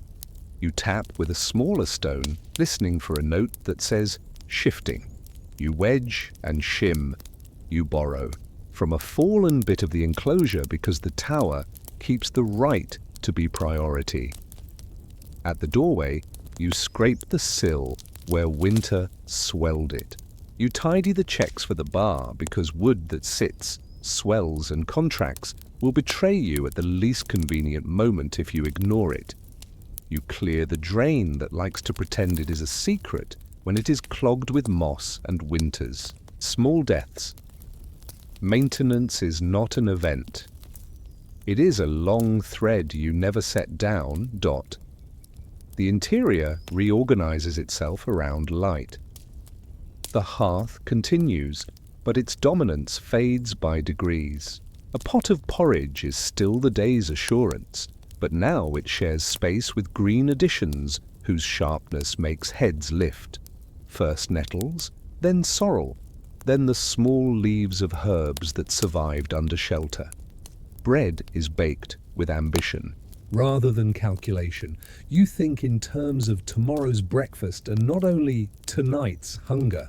You bring out the last smoked fish, not in desperation, but as a metaphorical applause to the season that allowed it to be carried this far. You drink a thin beer brewed in the lull between deepest cold and earliest planting, an experiment that rewarded patience with something more interesting than water and less dangerous than spirits you do not make. Animals respond with a confidence that lets your shoulders fall a fraction lower. The cow's breath in the morning is less a cloud and more a comment. The byre can be emptied more thoroughly. You move material to the midden, and you begin the slow language of fertilizing with a deliberation that suggests prayer without theatrics. You keep animals out of the growing places with fences mended from stormfall. This is an argument you will have until you die. Fences here are statements of intent. Winter told you how many statements you can afford to make, and spring lets you speak them. A lamb gets born and stands, and in that instant the entire winter is refiled under the heading of completed business. Not forgotten, never that, but accepted as the cost for seeing this small wobble of legs dot the stair, set into the wall, becomes a pathway for optimism. You climb with a basket of seeds that will not be sowed here, but that need to be aired, to be spread thin for an hour, like a rumor that needs to be corrected by sunlight. The galleries are useful as always, but now your mind looks out through small vents and sees the slope not as ordeal, but as plan. You discuss with another pair of legs where to place the first thrust of the ARD, which strip of ground will throw up stones until your hands sting, and which will be more cooperative because you listened to it last year. You tie the harness and you talk softly to animals that will pull, reminding them of their competence, reminding yourself of the rhythm of opening lines in soil like new text.trade resumes in a way that shows you your place in a wider wheel. People arrive with faces you have not seen since the last thin light, and with goods that feel like springs of water after a long walk. A man brings iron blades wrapped in oiled cloth. You unroll one, and you understand that your knife is now a lie compared to this edge. You trade cloth, whose smell tells the truth of your winter, and you accept less than you asked, so that the relationship remains warmer than the sum of goods. A woman brings salt in cakes and stories in careful sentences about a crossing where an oar split and hands became priests, persuading a bent plank to be faithful for another hour. You offer dried fish as your part of the world's logic, and you add rope because rope is always needed, and because rope is the holding together of communities disguised as tool. Dot the Brock's broader role in the landscape reasserts itself. It is not merely a house that hunkers, it is a marker, a vertical note in a horizontal melody. People navigating the coast use it as a reference, a reminder that human stubbornness lives here, and that a fire burns at night, even if it is only a blue sigh. It gathers, in spring, a version of festival that is more like inventory taken out. Loud, you count births, you count sacks, you count promises to repair a ditch and to bring calves down to lower ground when the upland makes a mistake. You talk about boundaries not with weapons but with stones carried and placed in meaningful ways.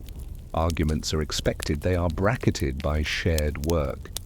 The weather interrupts and decides when resolution will happen. On the day a storm remembers to exist in spring, all negotiations take a rain check without anyone feeling slighted. Inside comma, the winter crafts do not stop, they evolve. You finish a cloak that started in fear and ends in function. You carve a new handle for the churn with a piece of driftwood that carried unknown history and now carries sour milk toward butter. You repair the clamp that held rushes for your lamps and consider whether to harvest earlier or later this year. You check the store of peat with practical eyes.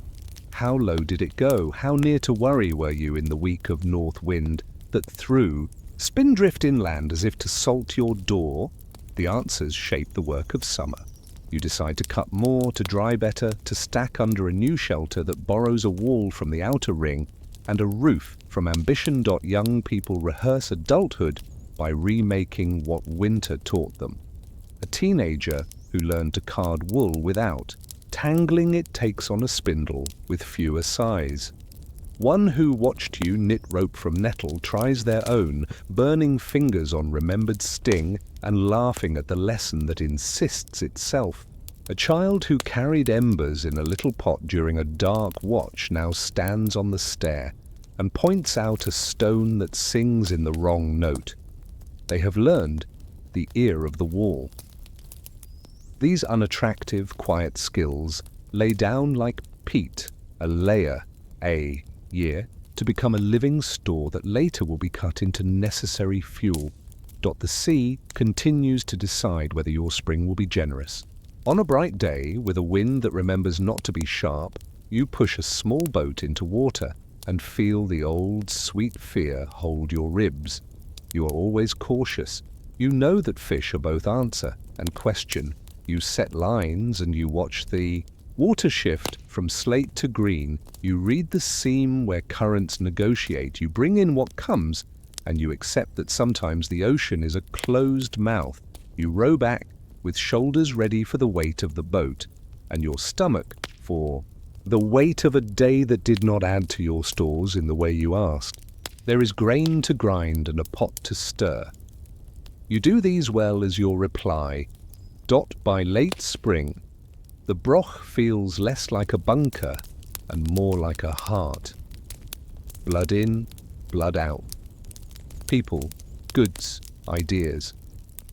You talk about the very shape of the building with someone who builds differently from a valley where timber is not a myth. They ask about your stairs in the wall, about how you manage damp, about how you set a door so it does not freeze shut.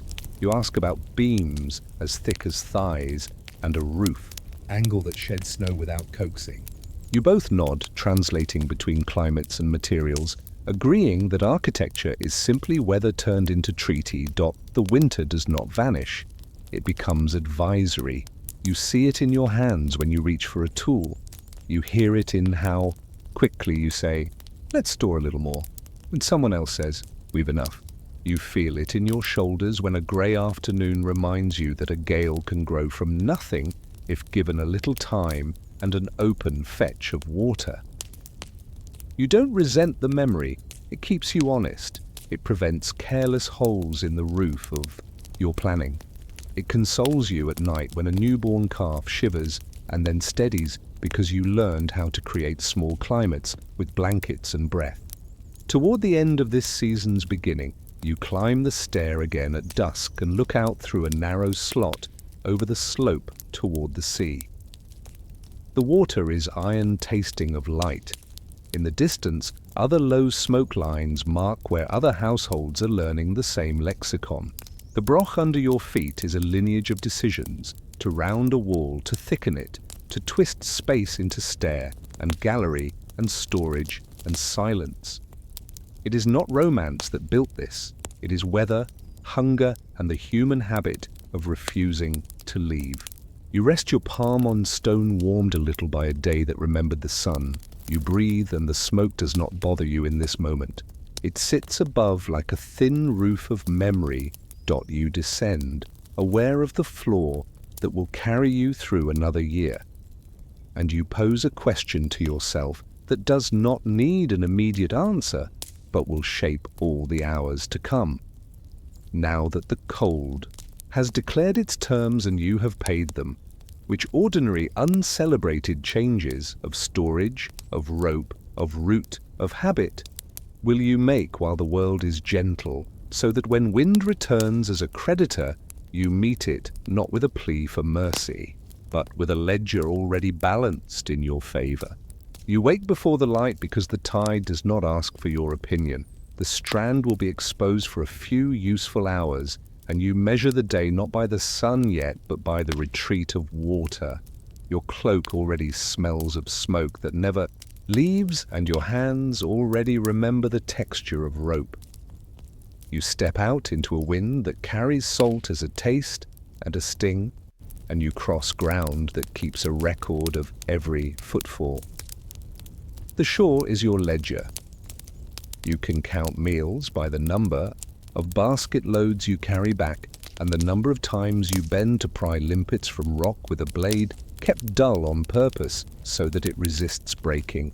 Even in the low light you know where weed holds fast, where sand hides a sudden sink, where the first mussel beds will show a seam of black-blue like punctuation across a paragraph you have read all your life. You gather deliberately because gathering is not a scramble. It is a method. Mussels, winkles, limpets, and a crab or two, if the tide's generosity aligns with your footsteps, all go to the creel in an order that prevents smashing and loss. You check the barnacles for the size that tells you the rock has been left alone long enough and can afford your attention today. You lift kelp in long, wet ribbons and set it to drain on a line strung between two posts that refuse to rot because salt has pickled them slowly into a kind of endurance. The smell is a truth you never try to pretty. Iodine, brine, old sunlight. You glance back toward the headland where your house sits low, a simple rectangle in a place that punishes vertical ambition, and you picture the peat stack under its lean-to roof. You know how many sods remain. You know how many nights they will answer to their names in the fire dot. On days when the wind leans your weight for you, you do not go to the shore. You go to the cuttings. The peat bank shows a profile like a slice of cake left on a plate.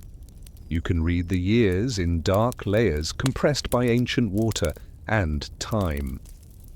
You set your turf spade into the damp, and you lift bricks with a careful rhythm that refuses hurry. Each brick is a promise. You lay them in lines to dry, first on their sides, later turned, finally stacked into little cribs that look like neat, small houses inside which water can leave without fanfare. In this work, your back speaks a vocabulary you also learned as a child. You understand that peat is not a quick warmth. It is the slow agreement of future heat made in a season when your hands can afford to be wet. You think of winter and count the stacks in your head as if they were days you plan to survive. At home, the hearth is not exuberant. It is disciplined. You place peat like you would place stones in a wall. Each supports, none wastes. A little driftwood, gathered in luckier weeks, becomes starter and reward. You save the knotty pieces because they behave like candles in the heart of a fire that never admits to being truly bright. Above, a rack holds fish fillets salted and turned, and strips of meat from a pig slaughtered when frost simplified everything. Salt has its own space in your mind, a ledger of risk and trade. The salt you have was boiled from brine in pans that steal fuel and return crystals, or traded across streams and hill paths from people who live near pans easier to tend. You keep it from damp with the same jealousy you keep grain from mice. You use it with the calculation you use for kindness in lean times, enough to preserve, not enough to boast. Preservation is not a single method, but a collection of small prosecutions against rot. You split fish along the back to keep flesh in. Recognizable slabs prick the thickest parts so brine can enter, and shake salt into every seam the knife revealed. You lay fillets on slats and accept that flies have opinions in warmer days, which is why you prefer the drying wind that comes cold off the water. You build a smoke that is more conversation than command, a blue thread that can sit with fish for hours without turning them bitter. With meat, you massage salt into hidden corners, pack pieces into a barrel layered with crystals, and wait for the moment they give up enough water to begin being something else. Between these acts, you turn to the quern because the body needs more than flavor. Grains ground coarse become bread that could break a tooth, but you learn to soften it in broth and let the teeth live another season. The shore teaches you rules that are not written. Gather from one rock and leave its neighbor alone. Take shellfish from the line the tide left and leave the ones from deeper pools to breed. If you knock a limpet and it clings, you do not fight it. You move on because the effort spends more than it earns. Rope, the constant companion, needs washing after salt. You rinse it in fresh water when you can spare it, and you hang it so that wind can make it honest again. Nets are mended in a light you coax by opening the door and shooing smoke toward the aperture where it negotiates an exit. The needle for net repair fits your hand like a habit. You loop and pull and knot and teach a child to count the rhythm, so that little hands learn a mathematics that will matter more than numbers ever printed on a page.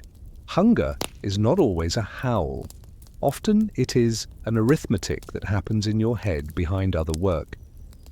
You decide that today's catch can be half eaten and half cured, that the barrel of salted fish must last until after lambing, that the last of the onions can be spared for a pot if someone has brought back a basket of limpets that will give their strength to a broth when they yield. You stretch flavors with seaweed chopped fine, with a bit of oats, with the memory of fat. The stove, when you have one, is a stone-flagged space with an iron pot that carries a layer of seasoning older than anyone in the house. It remembers good years. It does not hold grudges for bad ones. You stir with a wooden spoon worn thin by the same pattern of circles you make on the quern. Repetition is an instrument. You play it with a care that does not seek applause. When storms sit on the horizon like judges, you batten small things that cannot survive rough judgment. You pull boats up higher and set stones behind their keels, not trusting any knot to out-argue a night of wind and tide holding hands. You check that the door has no gap where a gust can set up shop. The shutters, if you have them, are boards. You coax into pivots with a bar dropped into iron loops, or hides stretched on frames, the oldest kind of ingenuity. Inside you bring a goat or a few chickens closer, not for romance, but to convert animal heat into human comfort, in a room that knows how to accept every degree offered. You do not think of it as a farm, you think of it as a nervous system that must continue to carry signals through a cold season's interruptions. In the half days when the sea is tame enough to try for fish, but not agreeable enough to promise return, you make the calculation that lives on every face in these communities. The boat is small, the ocean is not. You choose your company with the same precision you choose net mesh. Strength matters, yes, but so does temperament. A steady hand with a line is more useful than a brave tongue. You come back with what fortune allows. Sometimes a modest harvest that will hang, sometimes more, and sometimes only the wide, clean ache of having tried. You learn the taste of disappointment, and you do not let it sour your manner. People measure each other by how they behave after such days, and that measurement becomes the fabric of a harbor. On shore, salt production is a craft that steals entire afternoons and rewards patience. If the coast offers shallow pans, you scrape. Sea water in, you wait, you scrape again, and then, when weather cooperates, you gather crystals that look like condensed frost. If the land offers nothing but flatness and the reliable wind, you build low walls to shape shallow pools, and you let air do a portion of the work before you commit precious fuel to driving off the rest. When you boil brine, you do it under a shelter that refuses to trap smoke too greedily because salt resents soot. The pan must be clean, the fuel must be enough. Your eyes sting and water. Tears that need no explanation carve little lines through salt dust on your cheeks. This is the work that buys you power over meat and fish and gives you the ability to be a neighbor who can be generous without risking the future. Evenings are long in the months when light falls early and the wind argues until the walls take its side. You ration lamplight with the same seriousness you ration salt. Rushes dipped in tallow and set in simple clips give you a thumb of flame that grows temperamental when drafts tease it. You place a pot near the fire to keep the air humid enough to treat lungs kindly. You comb out wool that smells of lanolin and sea. You spin with a spindle that likes to fall if you let your attention wander. The thread you make becomes line, becomes net repair, becomes binding for the bundle of brush you still gather, because any fuel that is not peat is a kindness to the peat that must last. Around these acts, you speak softly, telling news that is mostly about weather and people in the terms that matter, who traded fairly, who needs help, where a path has flooded and demands a new track that everyone will pretend has always been. There. Night, under a roof that has learned how to ride wind rather than fight it, is a period of intervals. Someone gets up to check the banked fire. Someone coughs in a way you track with an ear that knows which cough is winter and which cough is worry. You tuck a warm stone under someone's feet, wrapped in cloth to spare skin.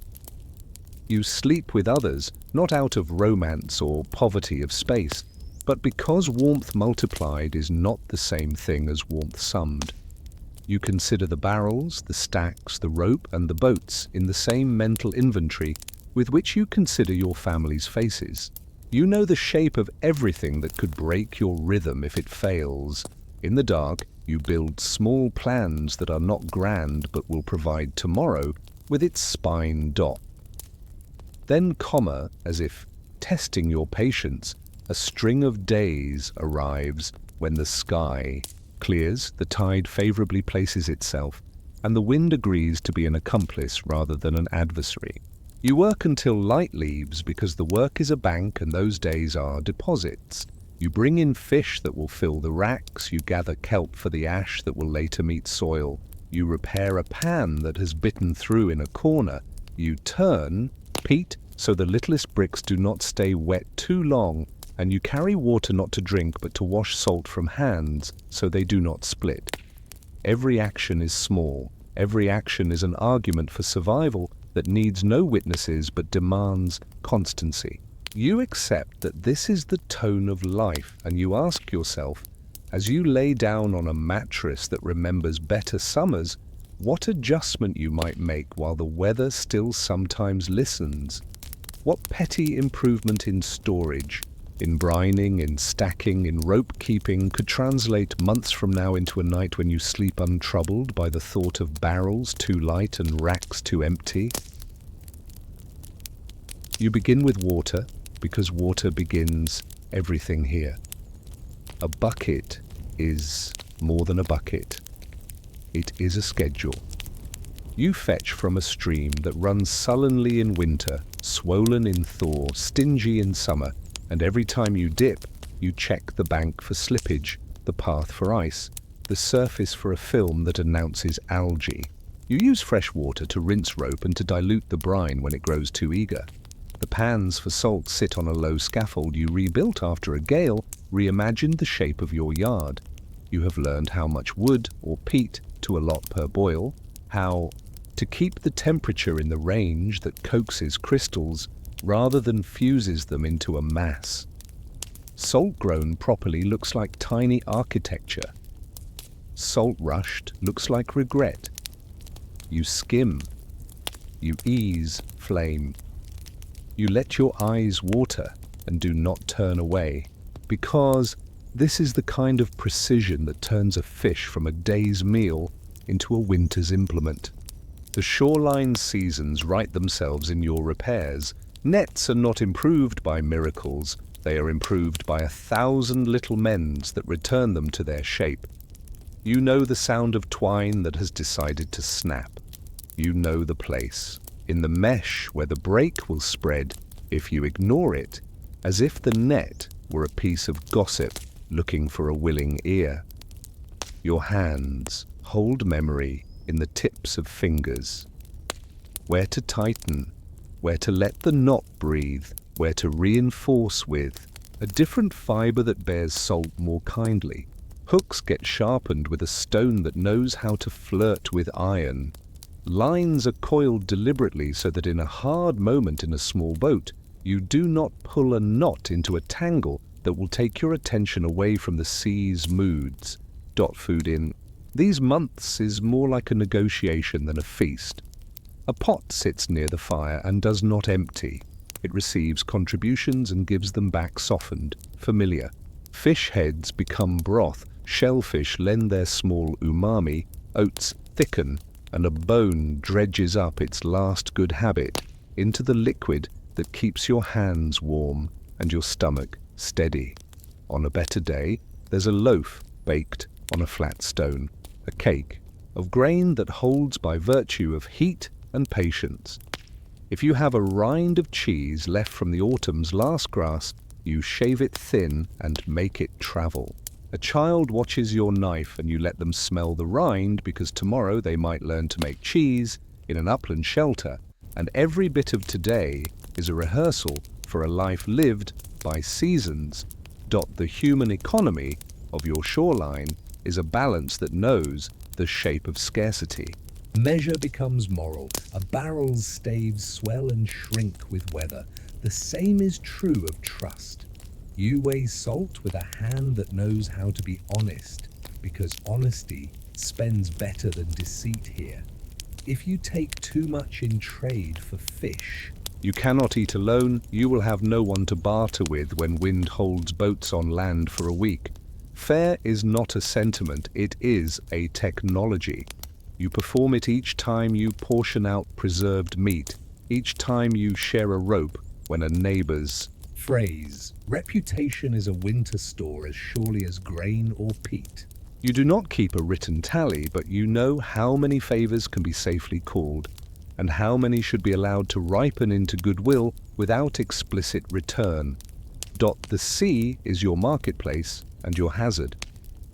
You build a vocabulary for waves and sky and their conversations. A leaden lid of cloud close to the water's skin means the day deceives. A row of white where none should be means a bank where there was depth and a lesson for your keel. You study cormorants as much as you study charts you do not possess. If they fish a certain line and lift with dripping beaks, you explore there. The next time wind allows, when wind swings northwest, you revise. Fishing at night is an act you perform rarely, and only when all other variables are gentle, and then with a small lamp hooded so that your eyes are not deceived by their own light. You bring the ocean into your arithmetic, but you do not let it dictate. At the curing racks, time moves differently.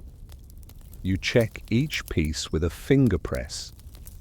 The fish that yields and springs is on its path. The fish that clings to your touch is not. You rub salt into a corner because corners are where reluctance hides.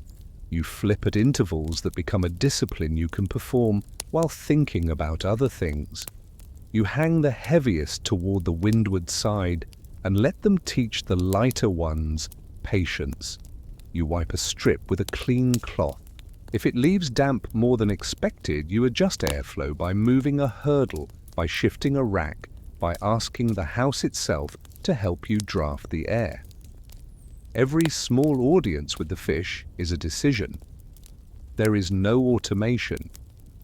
There is only your mind pacing the same circuits until your feet know the distance to every rack and your hands know the weight of rain before clouds tell you their names. Pete remains your silent partner in all this. You count the stack and you count the days that are cold in a very cold way, not merely inconvenient. You assess the shelter you built over the stack and you adjust it when a storm mutters that it would like to try a new trick. The house consumes peat with a grateful slowness, and you learn to bank heat in stones that you place in the fire and then move under bedding and into pockets of air where moisture thinks it is welcome. With wood, you are generous when it appears and stingy by necessity when it does not. Driftwood becomes not just fuel but furniture, a peg here, a prop there. The idea of a table with legs shaped intentionally is less important than the idea of a surface that will not tip when you place a pan on it during a night when wind would like to steal your soup. People arrive even when you do not expect them. A traveller from inland appears, eyes narrowed against the sting, offering a sack of grain in exchange for the salt that will turn their pork into spring's dinner. You speak at the door first, as is the custom, then you bring them inside to fulsome air and a cup of something warm that is more comfort than nutrition. News is traded as carefully as goods. A road flooded in a valley means you might not see the smith for a month. A rumor of a new market beyond a headland farther than you like to travel means you might make a journey when spring stays true. If trouble looms in the form of unfriendly men, you store the knowledge behind your other. Weather maps. You cannot change it now, but you can prepare to bar a door quicker, to move racks, to share word with neighbors who will multiply your strength. The day's end brings inventory. You look at barrels and ask how many meals reside within. You look at racks and ask how many days they have left to hold their burden before visitation by crows, by fox, by theft of weather. You evaluate the salt pan's crust and scrape with a careful hand, lifting flakes that have taken all day to set. You look at ropes, at nets, at your hands themselves, cracks on knuckle, a split at the thumb's corner. You smear tallow and wrap. You watch a child thread a line through a series of rings you fashion from bone, learning the feel of drag and the way a coil must sit to pay out without reminding you of your errors at the wrong moment. You say little. The work speaks where talk would waste warmth. You keep a little ceremony for yourself, not a prayer exactly, more a review. You sit with a bowl warmed by its own contents, and you let your eyes rest on the edge where firelight ends and shadow begins. You recall the day's exchanges with the exactness of someone who cannot afford to forget. The net mended in 3 places, the pan scraped twice, the rack moved, the barrel tapped and scented for assurance, the child praised for a not learned, the neighbor promised wood when a stack dries, the promise of a hand tomorrow in return, for help today. These are not dramatic victories, they are the extension of a line into the future. You extinguish the rushlight with a pinch that saves the wick, and the house breathes in the dark like a living creature that has decided to carry you one more night. Morning becomes a kind of decision tree whenever you wake to wind. You reach for your skill of prediction. If gusts are sharp but intervaled, you might go to the strand to lift what sea gave without warning in the night. If the wind sits like a heavy man in your yard, you stay near and turn to tasks that cannot be deferred forever. Scraping a hull, carving a new handle for the panhook, patching a leak in the roof with a plug of moss and a patch of hide that smoke will cure into obedience. The hierarchy is simple. Keep heat contained, keep food from losing water or gaining rot, keep tools friendly, keep rope honest, keep people patient. Boredom walks with you. You accept it as the tutor that promises competence if you show up to every dull lesson. At the edge of sleep again, after a day that felt like a reprise of the one before, and a rehearsal for the one after, you consider how thin the line can be between a well-run household and a household one storm away from trouble. If the pan cracks, if the barrel leaks, if a swath of nets rots unseen under a hanging that hides a damp corner, if a neighbor fails you or you fail a neighbor, the arithmetic grows sharp. You ask yourself a question that arrives each winter without a flourish. What modest, unremarkable correction, sheathing on the pan's rim, a new order of stacking the peat, a second set of racks positioned where the wind has a slightly different intent, will tilt odds enough that a lean week remains merely lean and does not become a story told years from now about a household that forgot to respect the margin. The shift comes as a change in tone more than a change in view. The sea keeps its color, but the edge of the wind stops cutting and starts nudging. Water in the track beyond the yard moves with a purpose again, rather than sulking in a shallow depression. The racks empty into barrels, now less as defense and more as a way to make room. You tilt barrels on their chocks and listen for leaks that could undo a season's work. You smear seams with a mixture of resin and tallow as an insurance policy against spring's habit of swelling wood in unpredictable ways. Salt, always salt, gets checked for clumping, broken apart, and distributed to neighbors with a generosity that is not charitable but strategic. You want others' meat and fish to last because their contentment in lean weeks is your peace on a windy night. You make a first foray to sowing if you keep a plot inland or on a gentler slope above the shore. Seaweed you gathered all winter and heaped into a midden now gets walked to the field in baskets that cut into your shoulders. You spread it, not as if you are decorating, but as if you are apologizing to soil you have asked much of. The smell is strong and honest. You turn it under with a spade that bites better when oiled each week with leftover fat not fit for food. The field is small, it will be just enough to produce oats and barley that save you a day of fishing here, a day of pan tending there. The sea and the land are one life seen from two directions. You shuttle between them as if walking a loom's shuttle in a cloth that will become your household's year. Clothing leaves the permanent camp by the fire and visits the light. You wash, not for show, but for function. Salt crystals, sand skin, and cloth, they must be persuaded out, or they will eat fibers and make holes that winter will later find and enlarge with laughter. Wool is rinsed and stretched, coaxed from its winter stoop into the readiness of spring work. You comb and spin in the doorway where the breeze carries away the short fibers that would otherwise gather in corners. The spindle whirl you've used for years looks like a stone from the beach because it is one. It has a personality that your hands accommodate without thought. You are making line as much as thread. You are making the cords that will suspend a kettle full of dye later in the year, when plants are fat again and colour can afford to visit your world. Boats get attention that resembles grooming more than carpentry. You scrape barnacles that made a living on your living. You rub the hull with oily rag. You patch a seam that worked loose under a frost that had no business pretending it belonged in the sea's business. You check thole pins, those dowels that hold oars in their arguments with water. You make new ones from driftwood, and you relish the moment when they fit snug, no rattle, no bite. An oar lashed with a leather thong finds its tune. You lift the boat and set it down with a friend's shoulder under the other end because nothing in this place works alone. The beach looks briefly like a workshop and then reverts to a place of weather and small miracles.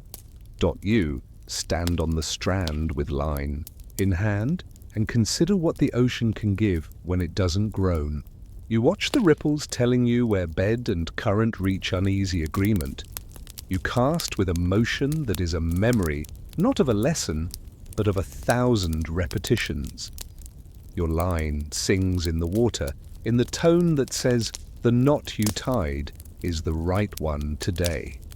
When a fish takes, you do not cheer. You withdraw it with a steady arm. You dispatch it without drama. You thank the day it chose. If nothing takes, you do not curse. You coil your line with respect for the next hour rather than anger at the last. A neighbor farther down the strand lifts a basket, and you lift one in reply. Not theater, just confirmation that the pattern holds. Your house opens in spring in ways that feel like a person drawing a deeper breath. The door is pinned back more often. The smoke explores higher ground under the roof and finds its way out because the air outside is willing to carry it. The rushlight gets a rest. The fire burns for cooking and less for keeping the world from biting. You refresh the bedding of heather and straw. You hang skins where moth cannot easily find them, and you remember to air the corners where winter hoarded damp. Tools migrate back to places they will be needed outdoors. The yard reasserts itself as a place of work and talk rather than a corridor between house and racks. The politics of fair measure shift but do not disappear. Trade returns with faces that were a rumor a month ago. You give a gift of salted fish to someone whose mother nursed your child through a fever in January. No one writes it down. No one forgets. A man offers iron needles in exchange for a barrel. Stave repair at a time when your hands can spare a morning. You help, not because you will ask him for something later, though you might, but because the shoreline is a long house with the roof off and everyone's sleeping light.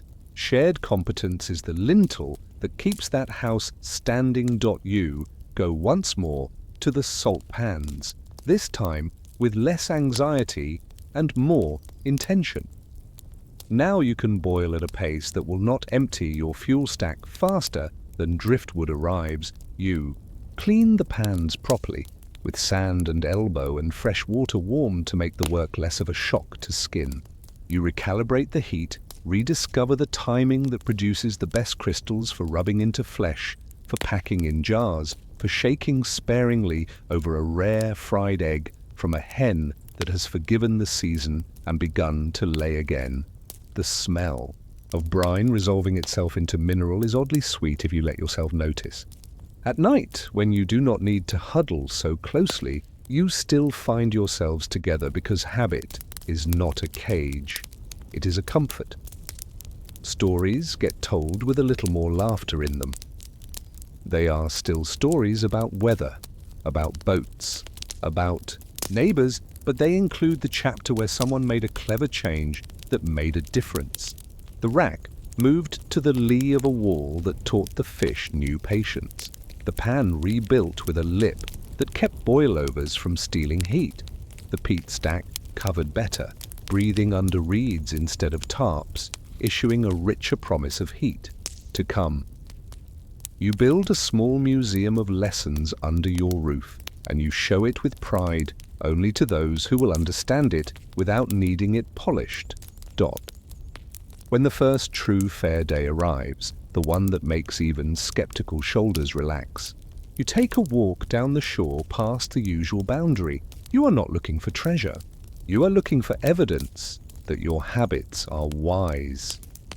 You see where someone else's rack collapsed in a storm you survived.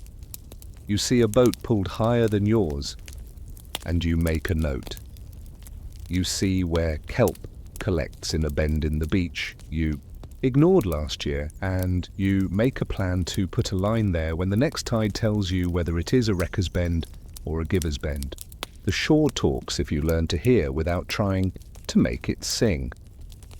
You go home not excited, but fortified, the best mood for work that will need you again tomorrow. Before sleep, the new season's question arrives, wearing the face of the old one, but with a gentler voice. You have survived the hard months with salt and peat, with rope and fairness, with patience and pattern.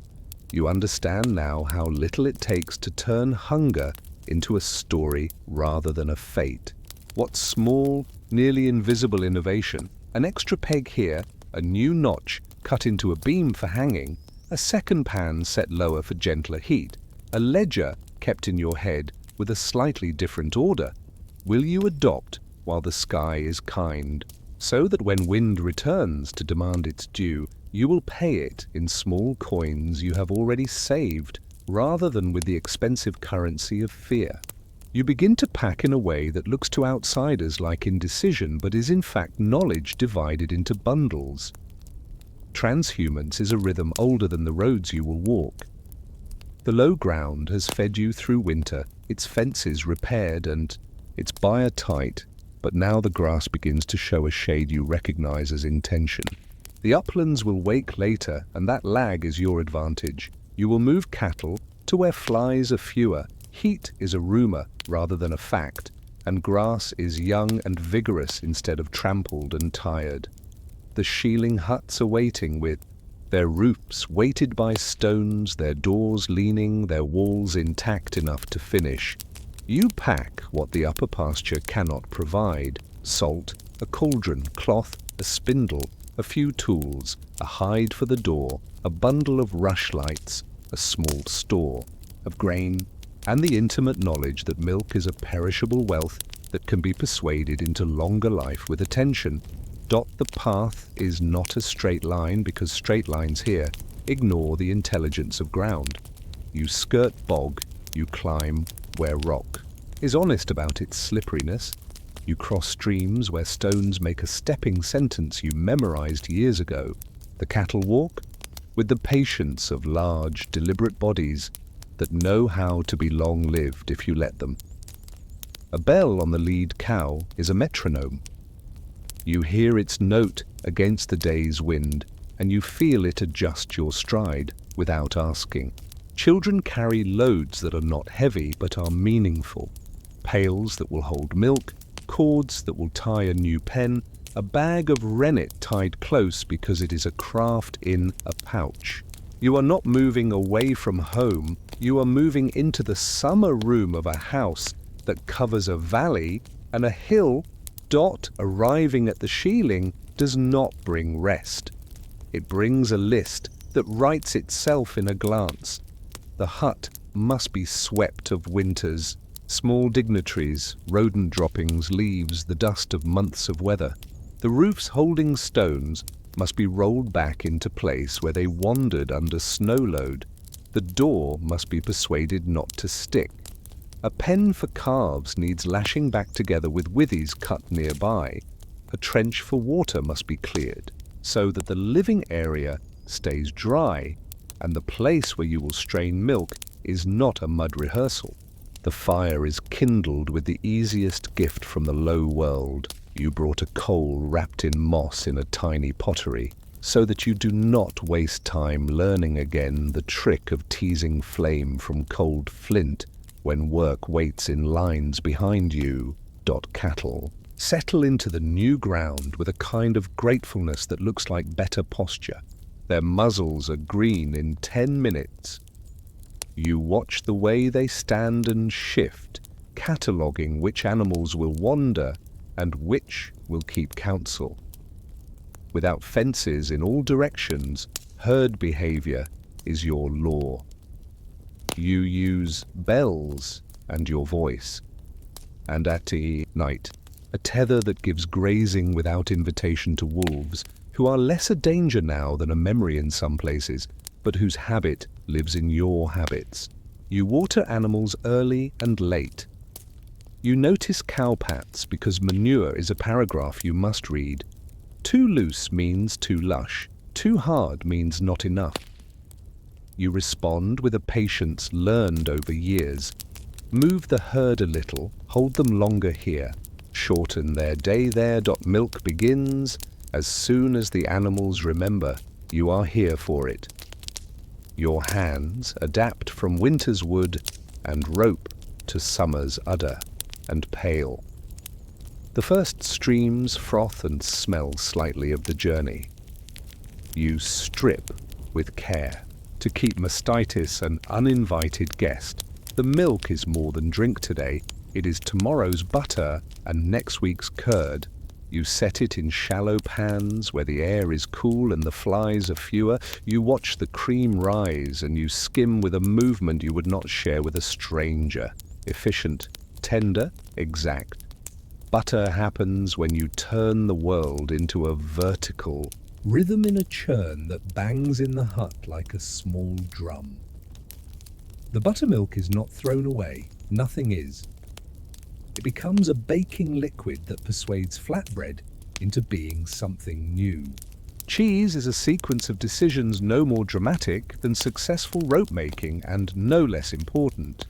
You warm milk slowly, watching for the moment when temperature and acidity hold hands. You add rennet with a respect that borders on affection, and you wait for the first whisper of curd forming under the surface like a promise. You cut the curd with a long knife you brought across the stream in a sheath, because this blade is not allowed to break. You raise curds with a cloth that is clean because you brought ashes and a pot in which to make water hot enough to wash properly, even when you are away from the conveniences of the low ground. You salt carefully. Too little, and the cheese will bloom with more life than you want. Too much, and you have made a brinestone disguised as food. The new cheeses drain on a shelf you rigged from branches and a plank that remembers the winter byre as a wall. The shieling hut smells of milk, smoke, and the satisfaction of small successes. Daily life in the upland summer is not a vacation from winter. It is winter with different tasks, the same seriousness, and better light. You mend the hut the way you mend everything, with a kit of actions that refuse to be hurried. You add a turf here, press moss in a gap there, rub tallow into a crack in a beam that hints it would like to grow if you do not ask it properly not to. You set stones at the entrance to divert water when a squall runs down the slope, trying to rewrite the path you worked all morning to mark. You call the animals, you lead them with a line of salt on a board like a chalk line written on their tongues. You open a gate of green where you cut back bracken with a blade that earns its sharpening in the evening. Children learn resilience in the unremarkable way of chores. They gather fuel, heather, brush, the odd dry branch hewn by winter and left in the crook of a rock. They watch for the color of the sky that says run and bring the cows now. They stir curds not because it is charming, but because if they do not, the result will be a waste. They step carefully near the hearth because grass under the door is a fire's friend, and summer's wind can make even a modest flame greedy in a breath. The beam that holds a hook, that holds a pot, that holds their dinner, depends on the lashings they rewound yesterday. They begin to see the line between carelessness and hunger as the thinnest thing in the human world. The social life of the shieling is a set of meetings under the sky. Families share slopes and water. They trade work as they trade jokes. You help bring another family's balky cow out of a ditch in the morning, and they help you haul a stone big enough to anchor the roof against a gale in the afternoon. Song is not a luxury here. It is a way to carry rhythm into tasks and to keep a herd listening to you. The calls you use for animals are the same calls your parent used, not out of sentiment, but because they work. On a clear evening, you talk about who will go to the low ground tomorrow to bring up grain, or to carry down fresh cheese for a market that repays the walk with a handful of iron or a tin of salt. The weather is closer to your skin here. A squall is a sentence that forms fully in minutes. You learn to read the language of ridge and cloud. You stand, hand on a post, feeling the shake that runs through wood before you hear wind coming. Lightning counts itself out loud by the hill across the valley, and you decide quickly whether to drive cattle low or to tie them and wait. This is safety as a practice rather than a superstition. You have no time for the latter. The hut holds, the door shuts. Inside, the fire takes a lower stance and cooperates.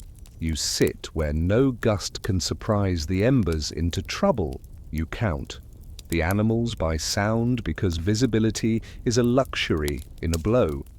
And you trust the bell and your own ear. When the sky clears, the land gleams with the kind of green that makes winter's smoke almost forgivable. The cattle graze, and you graze also in your way, on the abundance of small things. Berries in a hedgerow that never grew in the lowland, herbs that like the stone's companionship, water that tastes slightly of tin only when the burn is low. You collect these negligibles into meals that remind you why the body agrees to the compromises of cold months.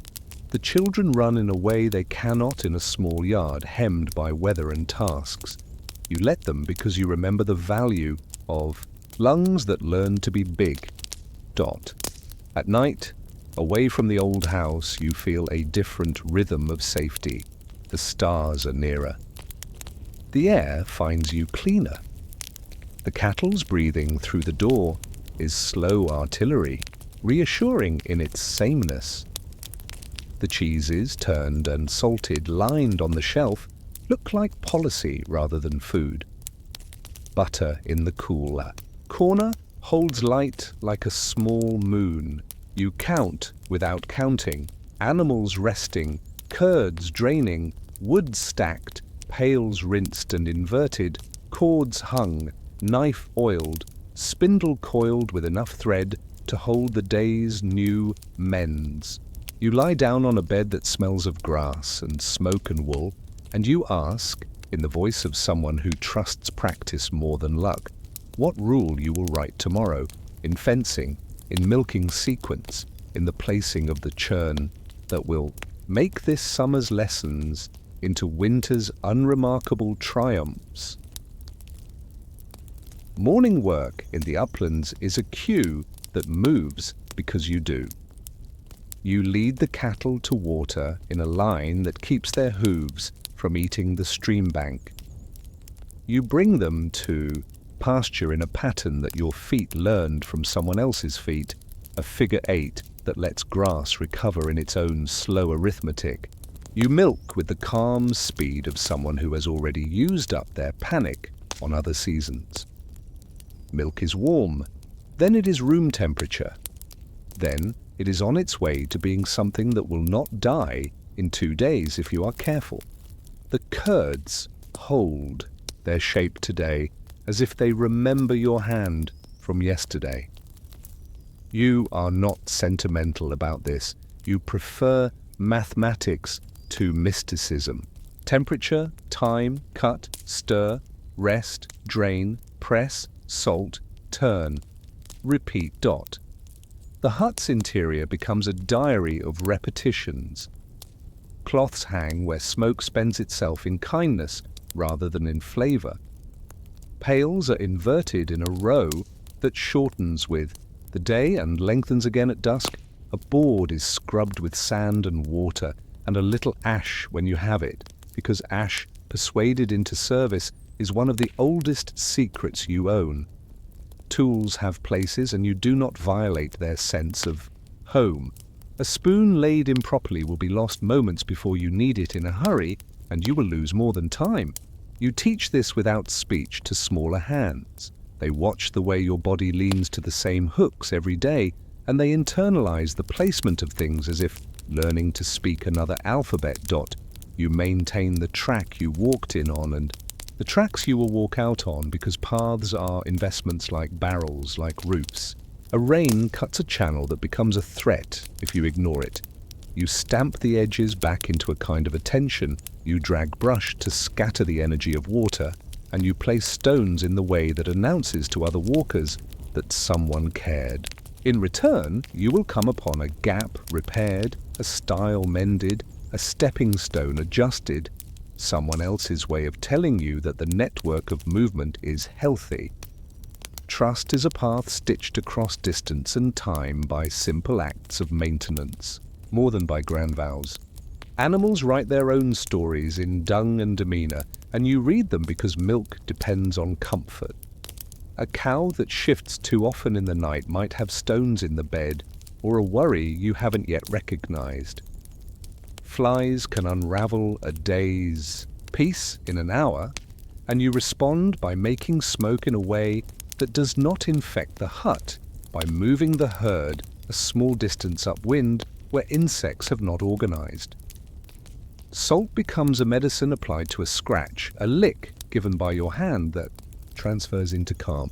You learn the kind of patience that convinces animals you deserve their proximity, and in return they behave like the partners they are. Cheese. Ripening is a quiet geometry that pairs with this landscape. You fashion a press from a lever and a stone. You adjust pressure with a cord that does not slip because you braided it when you still had winter's boredom to spend. The curds knit themselves into a disc that will be your life in months when grass is a memory. You rub salt into rinds with the same insistence you use on fish at home, knowing that preservation is a single family with many dialects. Each little wheel receives a pattern from a woven mat or a carved board, not to be pretty, but to be memorable.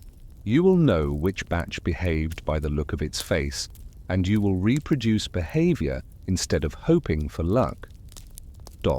In the hours when sun sits clear and work sits steady, you trade in favors that grease the slopes as well as any potion. Someone will watch your herd in exchange for your hands on their roof in the afternoon when a cloud threatens mischief. You lend a calf rope that has behaved for you, and you receive in return news of a better crossing farther upstream that might save you a fall. No one keeps score with the pettiness of a ledger, and yet everyone keeps score with the fairness that makes the next request easier to make and easier to fulfill. The shieling becomes not just a summer workplace, but a consortium, a market of competence where the currency is time, strength, and reliability. Weather is both entertainer and lawgiver. A run of clear days makes you cocky if you let it, and then a surprise storm knocks the pretense away. You make a practice of always having a plan for the next hour's change. Milk can be brought in and strained faster if you set everything ready at the first cloud. Calves can be moved without chorus if you walk them that way every other day for practice. Scraps of wood can be kept under a stone for a dry match's tinder, even when matches are a new idea and prized too much to be spent glibly. You never let the hut's threshold become a dam. Water must pass. You always know where the rope is for the one animal who panics at thunder. None of this is impressive. All of it is survival set to the quiet music of prudence. The walk down to the low ground for exchange becomes a festival precisely because it is work. You carry fresh cheese wrapped in leaves or cloth, butter patted and salted into a form that tells its own story, a little way for the pigs that someone else keeps. Near the village, you return with a sack of grain or a new blade, or if fortune smiled, a jar of honey that will improve many days and comfort a cough in winter with the authority of sunlight preserved. News travels with you. Which family lost a calf and how they are making up the difference. Which path washed out and which was rebuilt in a better line. Who is marrying whom in a promise that will tie two sets of pastures into a stronger handshake. As the weeks arrange themselves into a summer, you observe things you will use later when words are cheap and wood is expensive. The way the sun lands on the hut's wall in late afternoon suggests where to hang the cloths for drying so that smoke cures rather than saturates. The place where grass regrows fastest after a week's lack of hooves suggests how to plan rotation next year without the drama of new fences. The shape of a cloud that reliably produces a late thunderclap teaches you to take in the last curds a half hour earlier. You start to understand that transhumance is less a journey and more a methodology, an annual demonstration that movement is an anti-scarcity technique, that patience is a tool, that milk becomes a calendar in your hands. Nights are generous in summer, but you do not let them trick you into waste. You sleep longer, yes, but you still wake to turn a cheese because your hand believes in schedules. You still bank the fire as if winter is a guest invited by overconfidence. You still keep the lashings tight because wind has no season. It simply changes its outfit. You lie on your back outside the hut and look at stars, and you allow yourself one thought that is not strictly useful, that the same patterns were watched by others who moved their cattle in other centuries, and that your particular competence is a chorus sung across time by people with the same dull excellence to their hands. Morning again, and with it the decisions that keep life from sliding into accident. You choose which calf to wean and when. You choose when to salt more heavily because a warm spell will be rude to rinds. You choose when to let the herd stand in shade longer because flies wrote a bad chapter at noon. The choices are small. They feel even smaller when you tell them, and yet a year from now you will be able to point to a winter day that was easier because of this morning. As you drink a cup of whey and let your eyes rest on the clean curve of a cheese placed well on its shelf, you ask yourself, if next winter tests you harder, which pieces of this summer's routine will you fortify? What rope replaced rather than repaired? What shelf leveled rather than tolerated? What path shored up so that movement remains a luxury you choose and not an escape you are forced to make? The departure from the shieling is neither haste nor sorrow. It is a reconfiguration. You pack in reverse order, except where summer taught you that another sequence reduces trouble. Cheeses travel first, wrapped and coddled, set in baskets that do not bump each other into fractures. Butter moves in containers that do not leak and do not breathe too freely. The hut is swept again, a courtesy to your future self and to neighbors who may use it if your needs change next year. You weight the roof stones more neatly than you found them, and you bar the door against weather's curiosity and animals' opportunism. You take down the lashings you brought because rope is the kind of value you never abandon. The drive down is measured by the bell and by the careful crossing where you taught hooves carefulness in spring. You do not hurry cattle on descent. Joints remember hills cruelly if you do. The stream is lower and lazier. You cross where stone knows your weight from the ascent. You break the walk where the herd tells you it is tired, and you do not argue with animals who gave you milk willingly for months. Children carry the memory of summer in their faces, a weathering that looks like health. They balance the weight of baskets with the grace of practice. They remind you by their manner that competence can be distilled from boredom if you are polite to it. For long enough. Back at the low ground, the byre smells like anticipation. You lay fresh bedding and you think in terms of winter again, not with dread, but with a craftsman's appetite for proper tools properly stored. The cheeses go to a place that will not change temperature drastically. You turn them and you trust the rinds to obey the promises you made with your hands in summer. Butter is salted to within a degree of permanence you can count on. Milk is still collected, but now it will be less, and you shift your attention to the grain that worked all season to avoid disappointing you. A slack belt of oats in your store pushes you to talk with a neighbor about a fair exchange before both of you lose options to frost. The garden is a record of someone else's work while you were away, or the absence of it. You tend what grew. You harvest and hang what wants drying.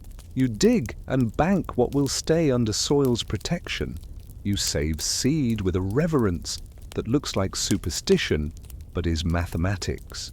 This seed, not that seed, because this plant stood against wind and produced anyway.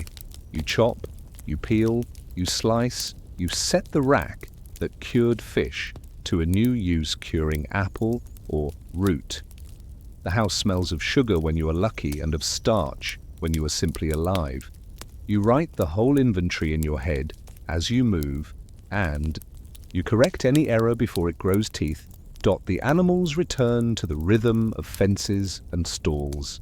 You repair the post that sighed into an angle in a storm. You bring in hay you cut and dried under a sky that cooperated for once. You stack it with the knowledge you refuse to forget. Hay that gets damp becomes a fire. You leave air for movement. You never stack higher than your ability to move in a hurry if you must. You keep water from spilling where it will freeze and punish hooves.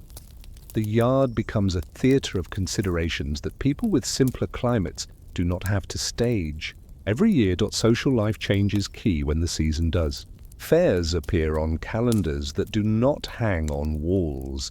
You carry cheese and butter to a place where many hands work many trades, where iron can be persuaded into your life in exchange for fat turned into food. You listen to a smith speak about nails as if they were tiny kings. You ask for fewer than you want because that leaves room for friendship. You share a story about a shieling roof that refused wind through a new trick of lashings. Someone else shares a new trick of curing that prevents rind slip in a damp corner. Knowledge is exchanged as tender as coin. You leave with less than you imagined in your pocket and more than you imagined in your hands.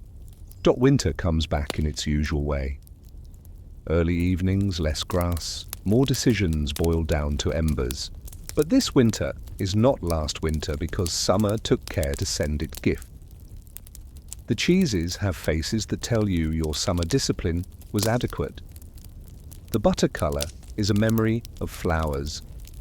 The rope is newer where it counts. The pan for brine has a new lip. The barrels have a new order. The path to the buyer will not turn to glass at the first freeze because brush and stone told water it must go elsewhere. You find that you sleep differently because you are not counting deficits in the dark. You are counting strategies. Illness arrives and you are not undone by it because summer put the herbs in jars and taught you which dose is prudence and which is fear. A cough meets honey and rest. A fever meets cool cloth and a decision to delay the hardest work 2 days in exchange for a body that will not fail you in January. You recognize that spare is not the same as brittle. You built elasticity. When a storm takes a slate from the roof, the ropes are ready. When a neighbor loses a pig to bad luck, there is a wheel of cheese you can spare because the cows did not fail you in July. You tell children stories that begin with the long walk up and end with the longer patience required to turn milk into a future. You let them handle a knife under your hand while you cut curd in winter as practice for next summer's first batch. You polish your routines like tools. You find that boredom in winter has a different texture now. It is not a threat, it is a reserve. You can be bored and not wasteful. You can choose to sit and mend rather than to sit and worry. The difference is small and it is everything. At the end of a night, when wind confers with the eaves like old. Conspirators, you bank the fire and touch the cheeses. They are cool, trustworthy, indifferent to storm. You adjust a rope and your hand recognizes the fiber as a younger sibling of the rope you replaced. You lie down and hear the breath of cattle as a gentle ticking of time kept, not of time owed. You understand that moving with animals when summer asked you to was not romance, it was a technology. And as sleep gathers, you wonder, with an engineer's politeness toward the future, in a world that forgets the logic of moving in order to let land rest and bodies learn, what else might we choose to carry? What practice, what patience, what deliberate dullness into our bright, busy winters so that we too can turn perishable abundance into a steady, quiet insurance against the weather of our own making?